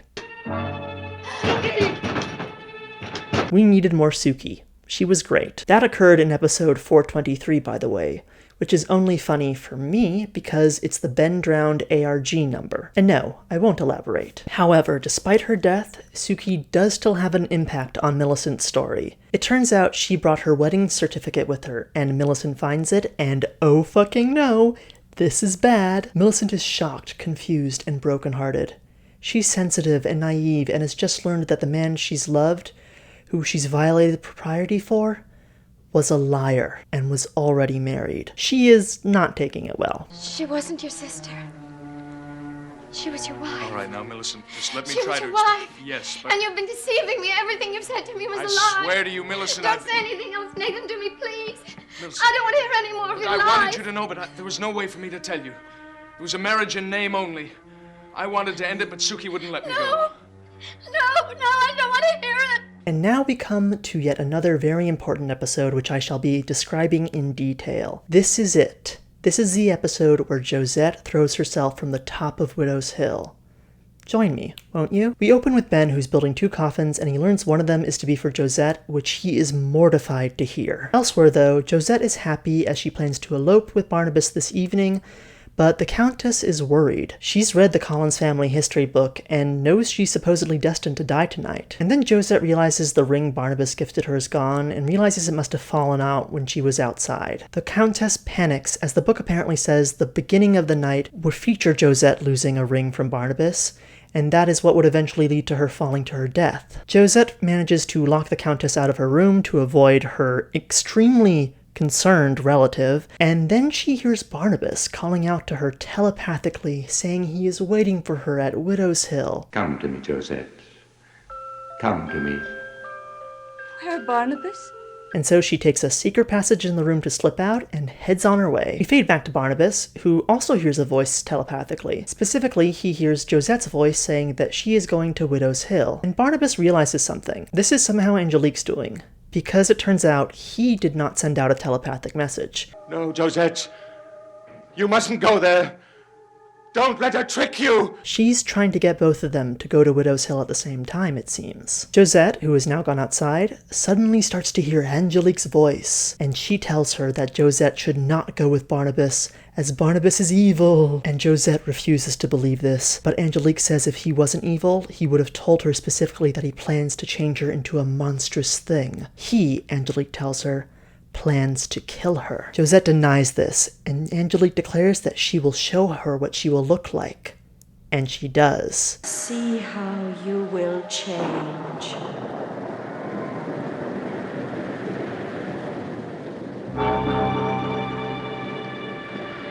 Please! I can't look at it! Please, I can't look at it! Take it away! Please, I beg of you, take it away! Josette, are you all right? Josette screams in terror at the vision, and this is right when Barnabas arrives, and she backs away in horror, and then she throws herself off the cliff as Angelique cackles in the background. With that said, this is, in my opinion, maybe the worst possible way for this death to have gone down. I like the idea of Barnabas not being truthful about what he is, and then her finding out and becoming so horrified and afraid of him, but I think the plot point is ruined partly because it was Angelique who showed her this, as opposed to her stumbling onto it on her own, and it is doubly ruined because Barnabas already fed on her, so she should know that he's a blood drinker. I don't really understand why this is such a shock to her. If I were doing this, I'd have left out Barnabas's plans for turning her entirely, as well as him feeding on her. I'd have him be very vague about what he was, but have him make it clear that he was somehow supernatural, and Ben could call him out on not being entirely truthful about any of this, and then he'd claim that he's sure he can carry on this ruse, and that he'll be able to resist feeding off her while she lives with him in this half-life state. I'd have then contrived some way to have Josette be in town when Barnabas is feeding, and then maybe she somehow sees him attacking someone, and that would be her first exposure to his true nature. She'd then try and decline Barnabas's offer the next time they met, and he would desperately try to ask why, and she would back away and feed her, and this would just slowly turn into her running away from him and him chasing her, and her deliberately throwing herself off the cliff to escape him from her horror of what he's become. That's a lot more tragic than this, in my opinion. Anyhow, Barnabas returns to Ben and tragically monologues about what has just occurred. He mourns, saying she is gone, and now he has eternity to do nothing but mourn her. And this is too great a loss for him to bear. And I'd feel bad, but he was planning to turn her into a vampire without her proper consent, so it's hard to feel sympathetic. It's why the way they handled all of this just kinda irks me. In Collinwood, Naomi and Joshua discuss the death of Josette and tell Cousin Millicent about it. She has flowers in her hair now, which is probably symbolic, especially because she's now acting really weird. Millicent, what a harsh attitude. I have no attitude. Just knowledge. Millicent, are you feeling well? The more one learns, the worse one feels. I did not realize life was like that. But probably it is a well-known fact that no one bothered to tell me. She's been in her room for a while and seems really out of it. Naomi asks if Nathan is visiting that evening, and she makes this face. She says that men's minds seem better at keeping secrets than women's, and decides to wander outside. Barnabas is brooding at Jeremiah's grave, and who should happen to walk by but Cousin Millicent. He panics and disappears. She talks to Ben, who tries to tell her that she was mistaken, because there's no way she could have seen Barnabas, but regardless of whether she believes him or not, she kinda changes the subject. She tells him she's here to pick her burial plot. She wanders into the mausoleum and tells Ben he better remember that this is the plot she picked. This is the day she dies, she tells him. No matter how long she lives, this will always be known as the day she died. This poor fragile girl was hit with such a shock from Nathan's betrayal, she's lost her mind, and has just gone full-on Ophelia from Hamlet. She ends up heading back to Collinwood and ends up telling Joshua that she saw Barnabas, and this perturbs him, especially because he's seen an empty coffin in the mausoleum once already. The next few episodes are focused on the trial, which has finally officially begun, and long story short, it is not looking good for our girl. At some point during these episodes, Barnabas also ends up moving into the now completely abandoned old house. He says it's because he wants to be surrounded by the place where he and Josette were happy, but it's probably also because he realized that the mausoleum was kind of drafty, if we're being honest. Ben points out that being so close to his family is probably dangerous, and he refuses to listen. But Ben is right. Abigail, remember her? Ends up seeing Ben go into the old house and gets suspicious and ends up discovering Barnabas in his coffin. And this is so horrifying to her. It makes Abigail die of fright. I don't understand. You're not dead. It's a spell. That's it. The witch has cast a spell. No, the witch just wants to terrify me. You are a vision. Oh, stay away from me, you devil. Don't touch me. 15 minutes later. Look!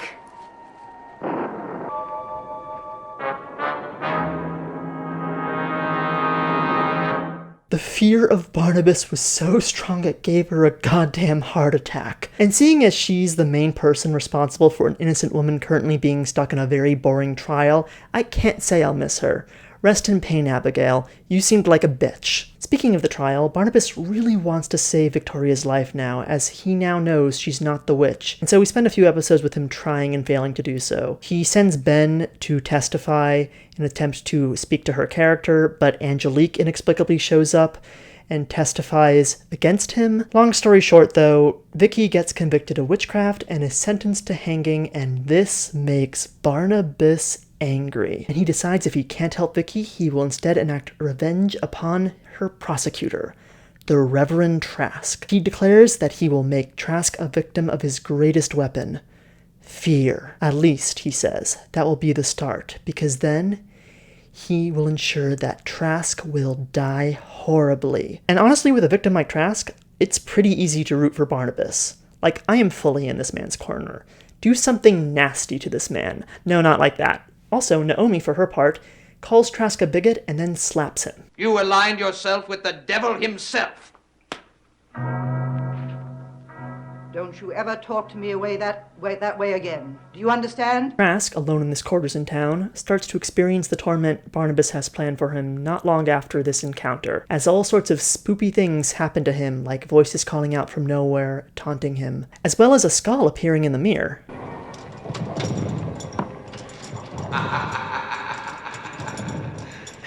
Victoria Winters will live. She will live. It's not clear how Barnabas is doing this, because this doesn't reflect what he can usually do with his usual powers. Maybe this is another example of him using the secret number of the universe, and maybe the secret number of the universe is only good for making people hallucinate. I could not say, but I'm not complaining. I have questions about how he's doing this, but I don't actually mind. It's another instance of the show just descending into the television equivalent of a cheap theme park's haunted house attraction, and it is delicious. Barnabas' disembodied hand appears, and Trask screams in horror, ending the episode. Elsewhere, Ben is drinking at the Eagle. Love knowing you're that kind of guy, Ben. And there he meets a new girl in town named Maud Browning. I'm kind of surprised to find a lady in a place like the Eagle, but maybe she's a kinky bitch. Nobody's going to get any of these jokes, I swear to God. Later, Barnabas attacks Maud on the docks, but hears Nathan's voice and flees the scene, dropping his cane whilst doing so. She heads back to the bar and speaks to Nathan, who realizes that it's the cane that belonged to Barnabas. Told you this cane was iconic. Ben, who's gotten back to the old house after looking for rough trade, ends up telling Barnabas who has the cane, and Barnabas goes looking for her. Back in Trask's hotel room, the horrors have momentarily stopped persisting as Barnabas has gotten busy and Nathan comes by as the Reverend has summoned him. Trask wants to warn him about witchcraft, as he thinks that Vicky is responsible for all he's been seeing, as she, of course, is the witch and out for revenge. And Nathan laughs, saying he doesn't believe in witches, which makes the fact he testified against Victoria for money in a scene I skipped earlier even worse. He hears about the ring on the hand that Trask saw and identifies it as Barnabas's ring. This ring is also iconic, as I mentioned in the last video. Nathan then leaves, and Barnabas finds Maud in her hotel room and discovers that she doesn't have the cane as she gave it to Nathan. He ends up strangling her to death. Needing to get rid of the body, he decides to dump it into Trask's bedroom to make it look like he murdered her. Trask, who'd just gone out for a walk to clear his head, comes back, sees the body, and is like, oh shit. Unfortunately for Trask, somebody knocks on the door and he hides the body under a blanket. It's Nathan again, as he's got a letter he wants to give to Millicent as he wants to try wooing her again. He's hoping that Trask can bring it up to the house for him. I guess he doesn't know what happened the last time Trask went up to Collinwood. Nathan sees someone's hand sticking out from under the blanket and is delighted as he thinks the holy man is entertaining. Then Trask tells him it's a dead girl, and Nathan's appalled to discover that it is Maud. Trask tries to cover, saying he found the body in his room, and Nathan's really not sure whether to believe him. Trask says he'll deliver the letter for Millicent if Nathan helps him get rid of the body, and not to tell anyone about this. Anyways, at Collinwood, Millicent is playing with tarot cards. Don't know where she got them, maybe the Countess gifted them to her, I really don't know. And she's talking to the heir, and Naomi is perturbed by this. Also, side note, because it's sort of relevant to the scene, it was really funny to me that so much of this storyline ended up featuring tarot cards. When I was watching this show for this video, I mostly streamed it on Tubi, where you can watch it for free with ads, and for some reason Tubi kept showing me these ads for insurance, which featured Rachel Dratch as like a fortune teller who also used tarot cards. So a scene where a character had some great prophetic revelation from the cards would sometimes end, and then I'd cut to commercial, and then we'd have someone treating these special tools with access to the divine as a joke, and I don't know, I just found that contrast really funny. Anyhow, Trask comes by and delivers the letter, and when Naomi discovers it's from Nathan, she tears it to pieces, saying neither he or his letters are welcome on the property. Millicent pretends to be upset, saying she thinks Nathan is nothing but a rake, but later she picks up the pieces of the paper, eager to read them. That night, Trask has another prophetic dream and is tormented by the ghost of Abigail, who tells him he must go to the old house, as this is Barnabas manipulating things again with his Douglas Adams reference. And at the end of the stream sequence, we get this baffling shot. To the old house.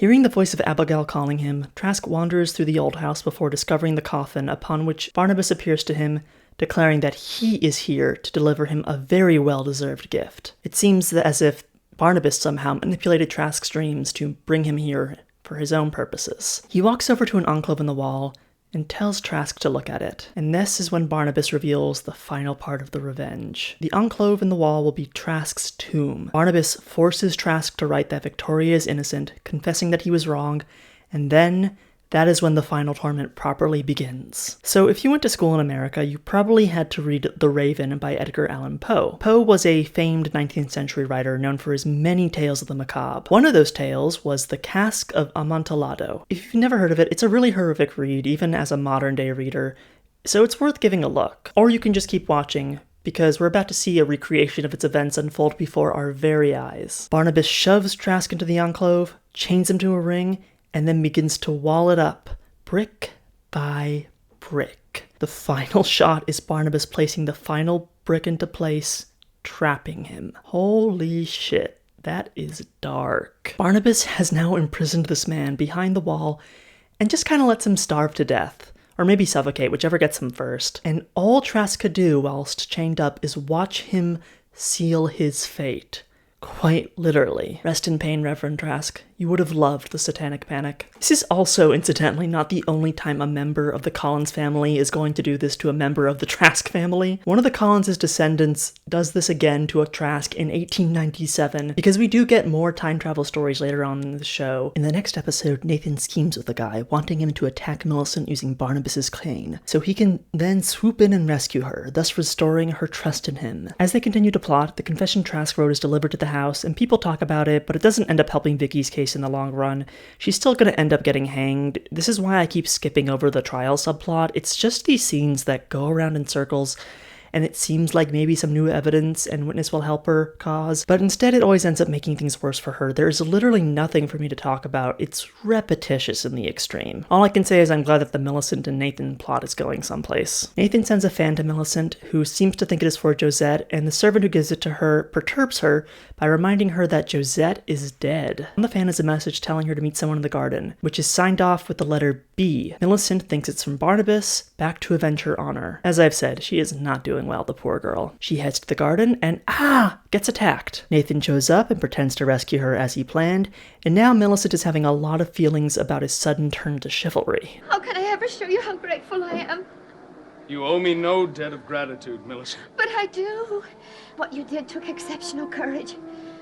A quality lacking in many so-called gentlemen. Millicent visits Nathan, who's pretending to leave, and she seems very upset by this. Nathan says he loves her and that he's sorry for what he did, and she falls for this, hook, line, and sinker. And so they once again agree to wed. Millicent tells Joshua and Naomi, and Joshua is very angry, immediately clocking that Nathan's after her money. Nathan and Joshua talk privately about this, and Joshua reveals that he knows the truth about Barnabas. So, for context, I think I've mentioned this already, but I'm going to remind you all of it anyways. The family lied about him leaving for England, and they still think he died of the plague themselves. But Nathan, over the past several episodes, has gotten hints revealing that he's probably still alive, and he discloses this as Joshua doesn't know that Nathan knows this, but he's still perturbed by Nathan saying this because he thinks Nathan is referring to Barnabas' death by the plague, which is a lot of minutiae, I know. Nathan shows Joshua the cane, and he is baffled that Barnabas seems to be alive. Nathan wants to use this as blackmail, saying that he thinks the family is hiding Barnabas in the old house, but I think Joshua is just so disturbed that he forgot why Nathan spoke to him. He just kind of ignores the blackmail. It's really funny. Joshua decides to investigate the old house, and in the basement discovers to his horror Barnabas' coffin. Even though he kind of sussed this out a while ago when he went to the secret room in the mausoleum and saw that the coffin was empty, but whatever. Joshua is shocked, and Barnabas explains that he is now a member of the undead, begging him to leave and forget he ever saw him. Joshua realizes Barnabas is responsible for the attacks in town and is disgusted. He wants Barnabas to turn himself in, and Barnabas asks if he really wants that, to have Barnabas be revealed to a monster before the world. And he even briefly threatens to kill his father. It's bizarre. Joshua is astounded, saying Barnabas must have always been filled with such hate to be willing to kill his own father. And Barnabas says he'll do anything so long as he can still keep the secret from his mother, who he thinks would be destroyed by it. He then admits that no, he doesn't think he could kill his father, but he knows his father cannot kill him either. Or at least that's what he thinks. Joshua later returns and attempts to shoot his own son, but Barnabas tells him that it won't work. He once again tries to explain that he has been cursed, but this gives Joshua an idea. He thinks that if Barnabas has a curse placed upon him, perhaps the curse could eventually one day be lifted. And so he forces Barnabas to come with him to Collinwood, to be locked in the tower room so he will attack no one else until Joshua can find a solution. Elsewhere, Naomi is still worried that Nathan is after Millicent for her money, and Millicent decides to alleviate her concerns by signing over all of her money to her little brother Daniel, as she is certain Nathan does truly love her, and this won't matter at all to him. Also, a reminder that Daniel looks just like David. I've not mentioned him in any detail because this character's hardly in this arc at all. I think he showed up in some of the footage I showed you earlier, but that's about it. After Joshua returns from the tower, Naomi asks him if he was in there as she saw a light shining from it. She's getting suspicious as her husband's acting really weird. Also, if it sounds like I'm talking softer, it's because I think my roommate's annoyed that I'm recording right now. You know, even though it's awful that Nathan's only after her for her money, it seems like him returning has made Millicent become a lot more stable than she was. She's no longer acting kinda crazy. I sure hope something terrible doesn't happen which alters this entirely. It's Millicent's wedding day, as they seem to be really rushing this, making this wedding number 4 in this project if we count the off-screen wedding between Josette and Jeremiah. The family gathers back at Collinwood afterwards, and whilst Millicent is in the other room, Daniel ends up revealing to Nathan that Millicent signed over all her money to him, which pisses him off. He went to all this trouble to get rich quick, and it's been ruined. Not long after this, Joshua speaks to the Countess at the old house because she's still here for some reason. Why are you sticking around, girl?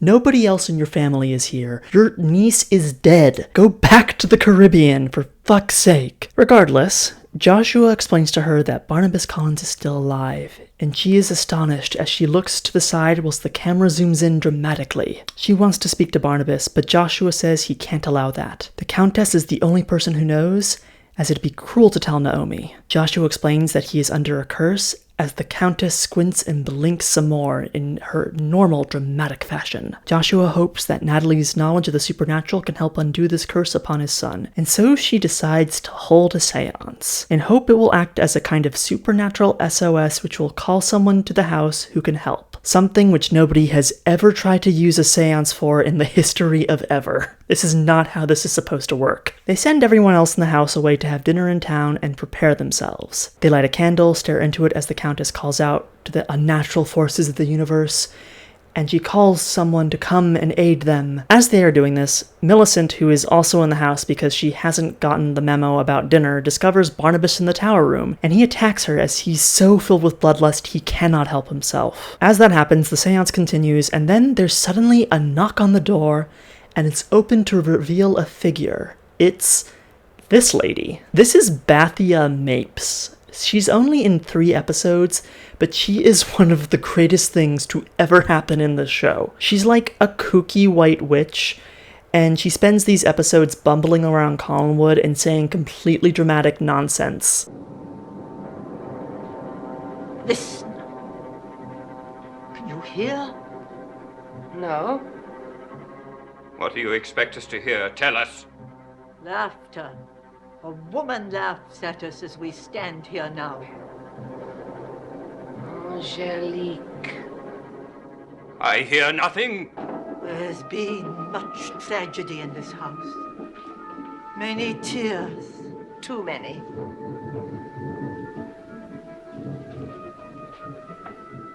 There are more to come. To fight an evil for the possession of a man's soul. That is a battle you do not understand. No. I've been tempted to put on curses too. I understand both sides. I'm kind of sad they never brought her back. She's just got this great energy. She really comes off like she's tapped into something otherworldly and has kind of lost her mind because of it. That said, I'm pretty sure I know why they never brought her back. You might remember in the first video, I mentioned that in one episode, an actor ends up forgetting their line, and someone from the crew has to yell it to them to prompt them off screen, and you can actually hear it happen. And this is when that insane blooper occurs, with this poor, unfortunate woman. Is in the town.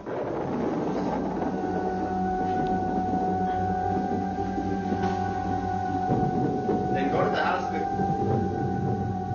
Go to the house of the curse. It's amazing. It's the most embarrassing thing to happen on this show thus far, and it's so funny. I laughed my ass off when I first saw this. Again, I have to ask, how can you not love this show when shit like this happens in it? Also, because of the attack, Millicent's gone insane again, poor girl. She's acting like Nathan isn't there and babbling about how she's looking forward to seeing her cousin again, which add to Naomi's suspicions about there being someone in the tower room. Anyhow, Bathia Mapes just about manages to put Barnabas under a trance, which should help break the curse, but then Naomi interrupts her concentration and she bursts into flames.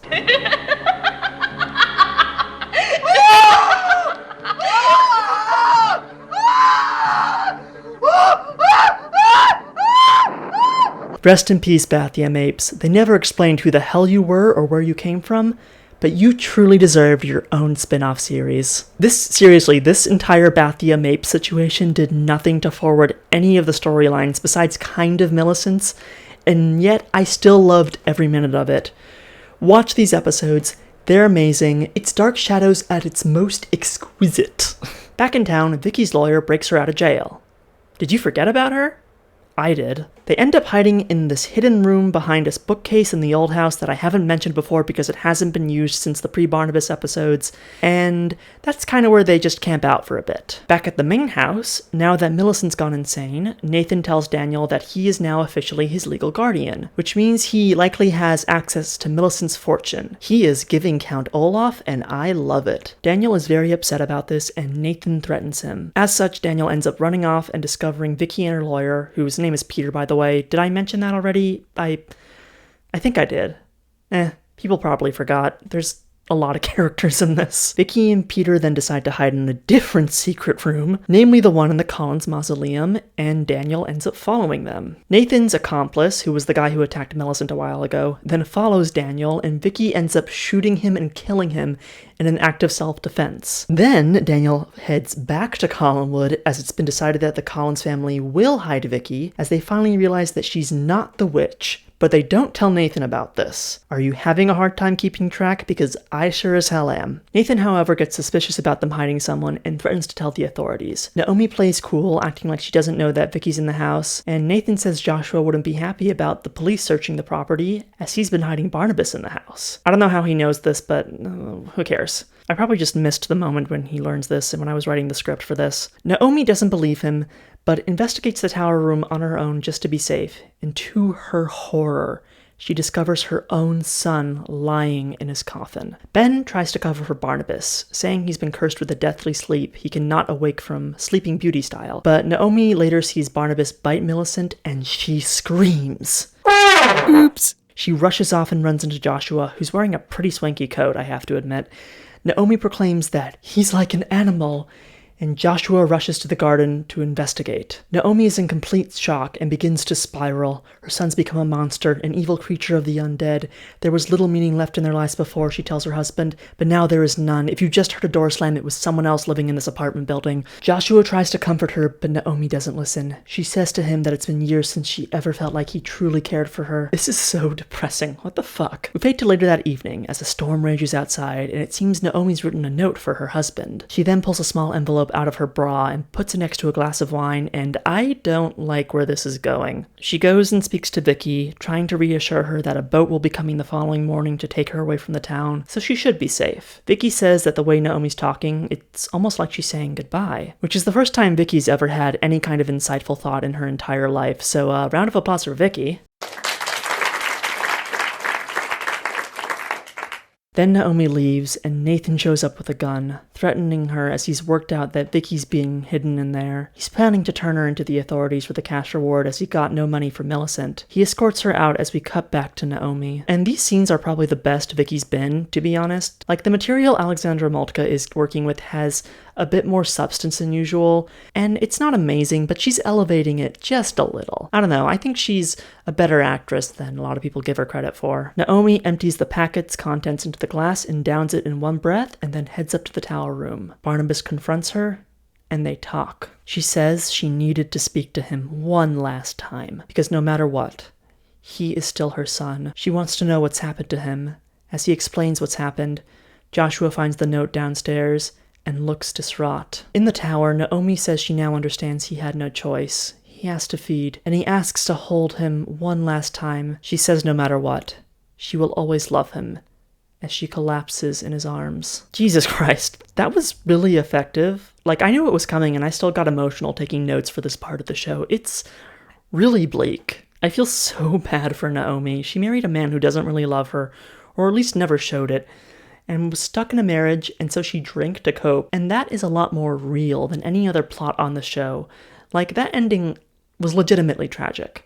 Okay, 2 more episodes. Let's do this. Episode 459 begins, and Barnabas and Ben are waiting downstairs. Barnabas anks some more. This is all Angelique's doing, as it is the result of her curse. Joshua comes down and reveals that, yep, Naomi is dead. Rest in peace, Naomi. You would have loved the many options for substance abuse recovery which exist today, including AA amongst many other less religious programs for those who struggle with the 12-step process. Barnabas is bereaved, as is Joshua. Joshua is shocked that one of the last things she said to him was that she loved him, as she thought Naomi stopped loving anyone years ago. Joshua then wonders if he is incapable of love, and decides he must do whatever he can to destroy Barnabas. He's just too much of a monster to let him still live. And Barnabas seems at peace with this idea, as he feels he is also a cursed monster. And so Joshua sends someone into town to melt down some silver to make a silver bullet. This will take a while, though, and this is when Ben rushes down, proclaiming that Vicky is gone, and Barnabas deduces that Lieutenant Forbes must have turned her in. And so he decides his last act before he dies will be to enact vengeance upon his former friend. We fade over to the Eagle, where Nathan is trying to flirt with one of the drag queens, when a bat appears in the window. The drag queen flees, and Barnabas appears, proclaiming that Naomi only is dead because of what Nathan told her, and Nathan looks shocked. Barnabas calls him out for all the harm he's done. He went after Millicent, he threatened Daniel, and of course, he turned in Vicky Winters. Forbes tries to shoot him, and it naturally doesn't work. And Barnabas tells him that when the clock strikes 9, he will return and Nathan will die. Because Barnabas is a drama queen. Nathan rushes to Collinwood, thinking that if he's with Barnabas' father when the clock strikes 9, he wouldn't dare to kill him. But Joshua ends up walking out as he doesn't want to witness what he will do to Nathan. Nathan tries to kill Barnabas using a bow and arrow as an ad hoc wooden stake, but he misses and Barnabas kills him off-screen. Another one bites the dust. After the credits, Joshua comes back and tells Barnabas that the body's been disposed of. He has the silver bullets needed to kill him, but he can't do it just now, as he says he wants to do it whilst Barnabas is sleeping. He has some more news to give him too. Joshua has come to a decision. The town will be told that Nathan left after discovering Millicent was broke. Joshua will be adopting her little brother Daniel in hopes of being a better father to him than he ever was to Barnabas. People will also be told that Naomi died of natural causes, and all of this will be recorded in the family history, obfuscating the truth. Barnabas requests that he also do what he can to help Victoria and to help Ben start a new life somewhere, and for Joshua then to forget about his son. It's kind of weird Angelique's not jumping in as a ghost to try and interfere in this, to be honest, but maybe she somehow knew that Joshua would do something much worse in place of killing his son. Barnabas, now sleeping in his coffin back in the secret room, is completely vulnerable to attack, and yet Joshua finds he can't do it. This man is his son, but he knows he can't let him go free. So he tells Ben to chain up the coffin, trapping Barnabas inside, which to me seems like a fate worse than death. Joshua bids a silent goodbye to Barnabas, hoping he will one day find peace. Ben bids his goodbye as well as the two of them leave the secret room, leaving him chained there for all eternity. Also, Victoria is sent to the gallows, but right before she dies, she warps back to the present, bringing us full circle. Vicky is back in the present, and Barnabas is locked in the mausoleum and will remain there for 170 years until Willie Loomis discovers him and releases him, kickstarting a wave of tragedy across Collinsport all over again. They never explicitly say how cognizant Barnabas was when he was in the coffin. Maybe he was sleeping the entire time, but maybe he wasn't. And I can't imagine that. Trapped in a box, unable to move, the craving for blood clawing at your insides, nothing to do, nothing to distract you. Day after day after day for over 200 years. It seems horrifying to me. And that's where we're going to end things for the time being. We've met Barnabas Collins, we've seen what makes his story unique, and we've seen him meet Julia, we've seen his doomed romance with Josette, we've seen him face off against Angelique, and as such I think all the big stuff you need to know about the character and the show has been presented to you. Now, obviously the show didn't end at this point. It did keep going, it is a soap opera after all, and I bet some of you are wondering what happened next. Well, after Vicky comes back from the present, Barnabas and Julia begin searching for a cure for him once again, until they meet another doctor at the local hospital who offers another solution. This doctor proposes that he can make a new body for Barnabas, and he will be able to transfer his mind into it, freeing him from the curse. Unfortunately, Angelique, who's now followed us from the past, has shown up in a black wig and is now calling herself Cassandra, and she intervenes in this experiment, and as such the body is brought to life as the show adapts Frankenstein next. It now has its own consciousness, separate from Barnabas's. There's a werewolf, a Satanist who falls in love with Maggie Evans, Angelique turns into a vampire for a bit, a character gets possessed by the ghost of a French serial killer. Suffice to say, the insanity of Dark Shadows has only just begun, and I am not going to cover it. I was so tempted to do so, but I'm sorry, I can't. This project took so long, and this just seems like a good stopping point. Maybe even if you subscribe in the next year, I'll come back and continue, but I am not making any promises like that. I hope, as over-the-top and goofy as this show has gotten, you understand why it's got a fan base, why there's still something appealing about it. On a personal level, I love how earnest it is. In this day and age, it's so hard to find genre fiction that doesn't feel the need to constantly make jokes and lampshade the fact it's genre fiction. This show, for its part, just runs with the fact it's a horror spook show and never stops to crack jokes at its own expense, and in this irony-poisoned age, I weirdly appreciate that. And it did have an impact. While the show didn't invent the idea of a vampire being sympathetic, it does seem to be the first instance of one trying to go after his reincarnated lover in the present, which is something we've seen in later Dracula adaptations, as well as shows like The Vampire Diaries, or even What We Do in the Shadows. Although, unlike in Dark Shadows, those vampires don't kidnap anyone, because romance is dead. Honestly, I wish the show would come back, but I think the Tim Burton movie has kinda nerfed any chances of that happening. It was just not well received by most people. There are audio dramas that have been released sporadically over the last 15 or 16 years from Big Finish, who are the company who make Doctor Who audios, and I really like them. They have continued the story of the Collins family, and there's some just excellent stuff there. Really, I cannot recommend those audios enough. However, those audios are meant for fans, not for the general public, and I think the chances of us getting anything Dark Shadows related on that front are pretty slim, and I think that's a shame. My final word before I end this long, exhausting project is that if you've been intrigued by this show, I want you to find some way to engage with it. It's a bit daunting, but read up on it on the wiki if it intrigues you, or just play episodes in the background. It's pretty easy to digest that way, or read from one of the many recap blogs out there. The Dark Shadows Everyday blog is pretty great, for example. If you got to the end of this, like I said before, you are now an official member of the Collins family, and I am so sorry. Something terrible is going to happen to you soon, and it's probably going to involve like a chupacabra or something. I weep for all of us. The sun will rise soon in Oregon, as it always does, and I'm sure I will find myself with another burden, as that is the fate of all YouTubers. To take on one unholy, stressful video topic after another in the name of creation. I'm David M., and I can assure you the next video will be a lot shorter than this.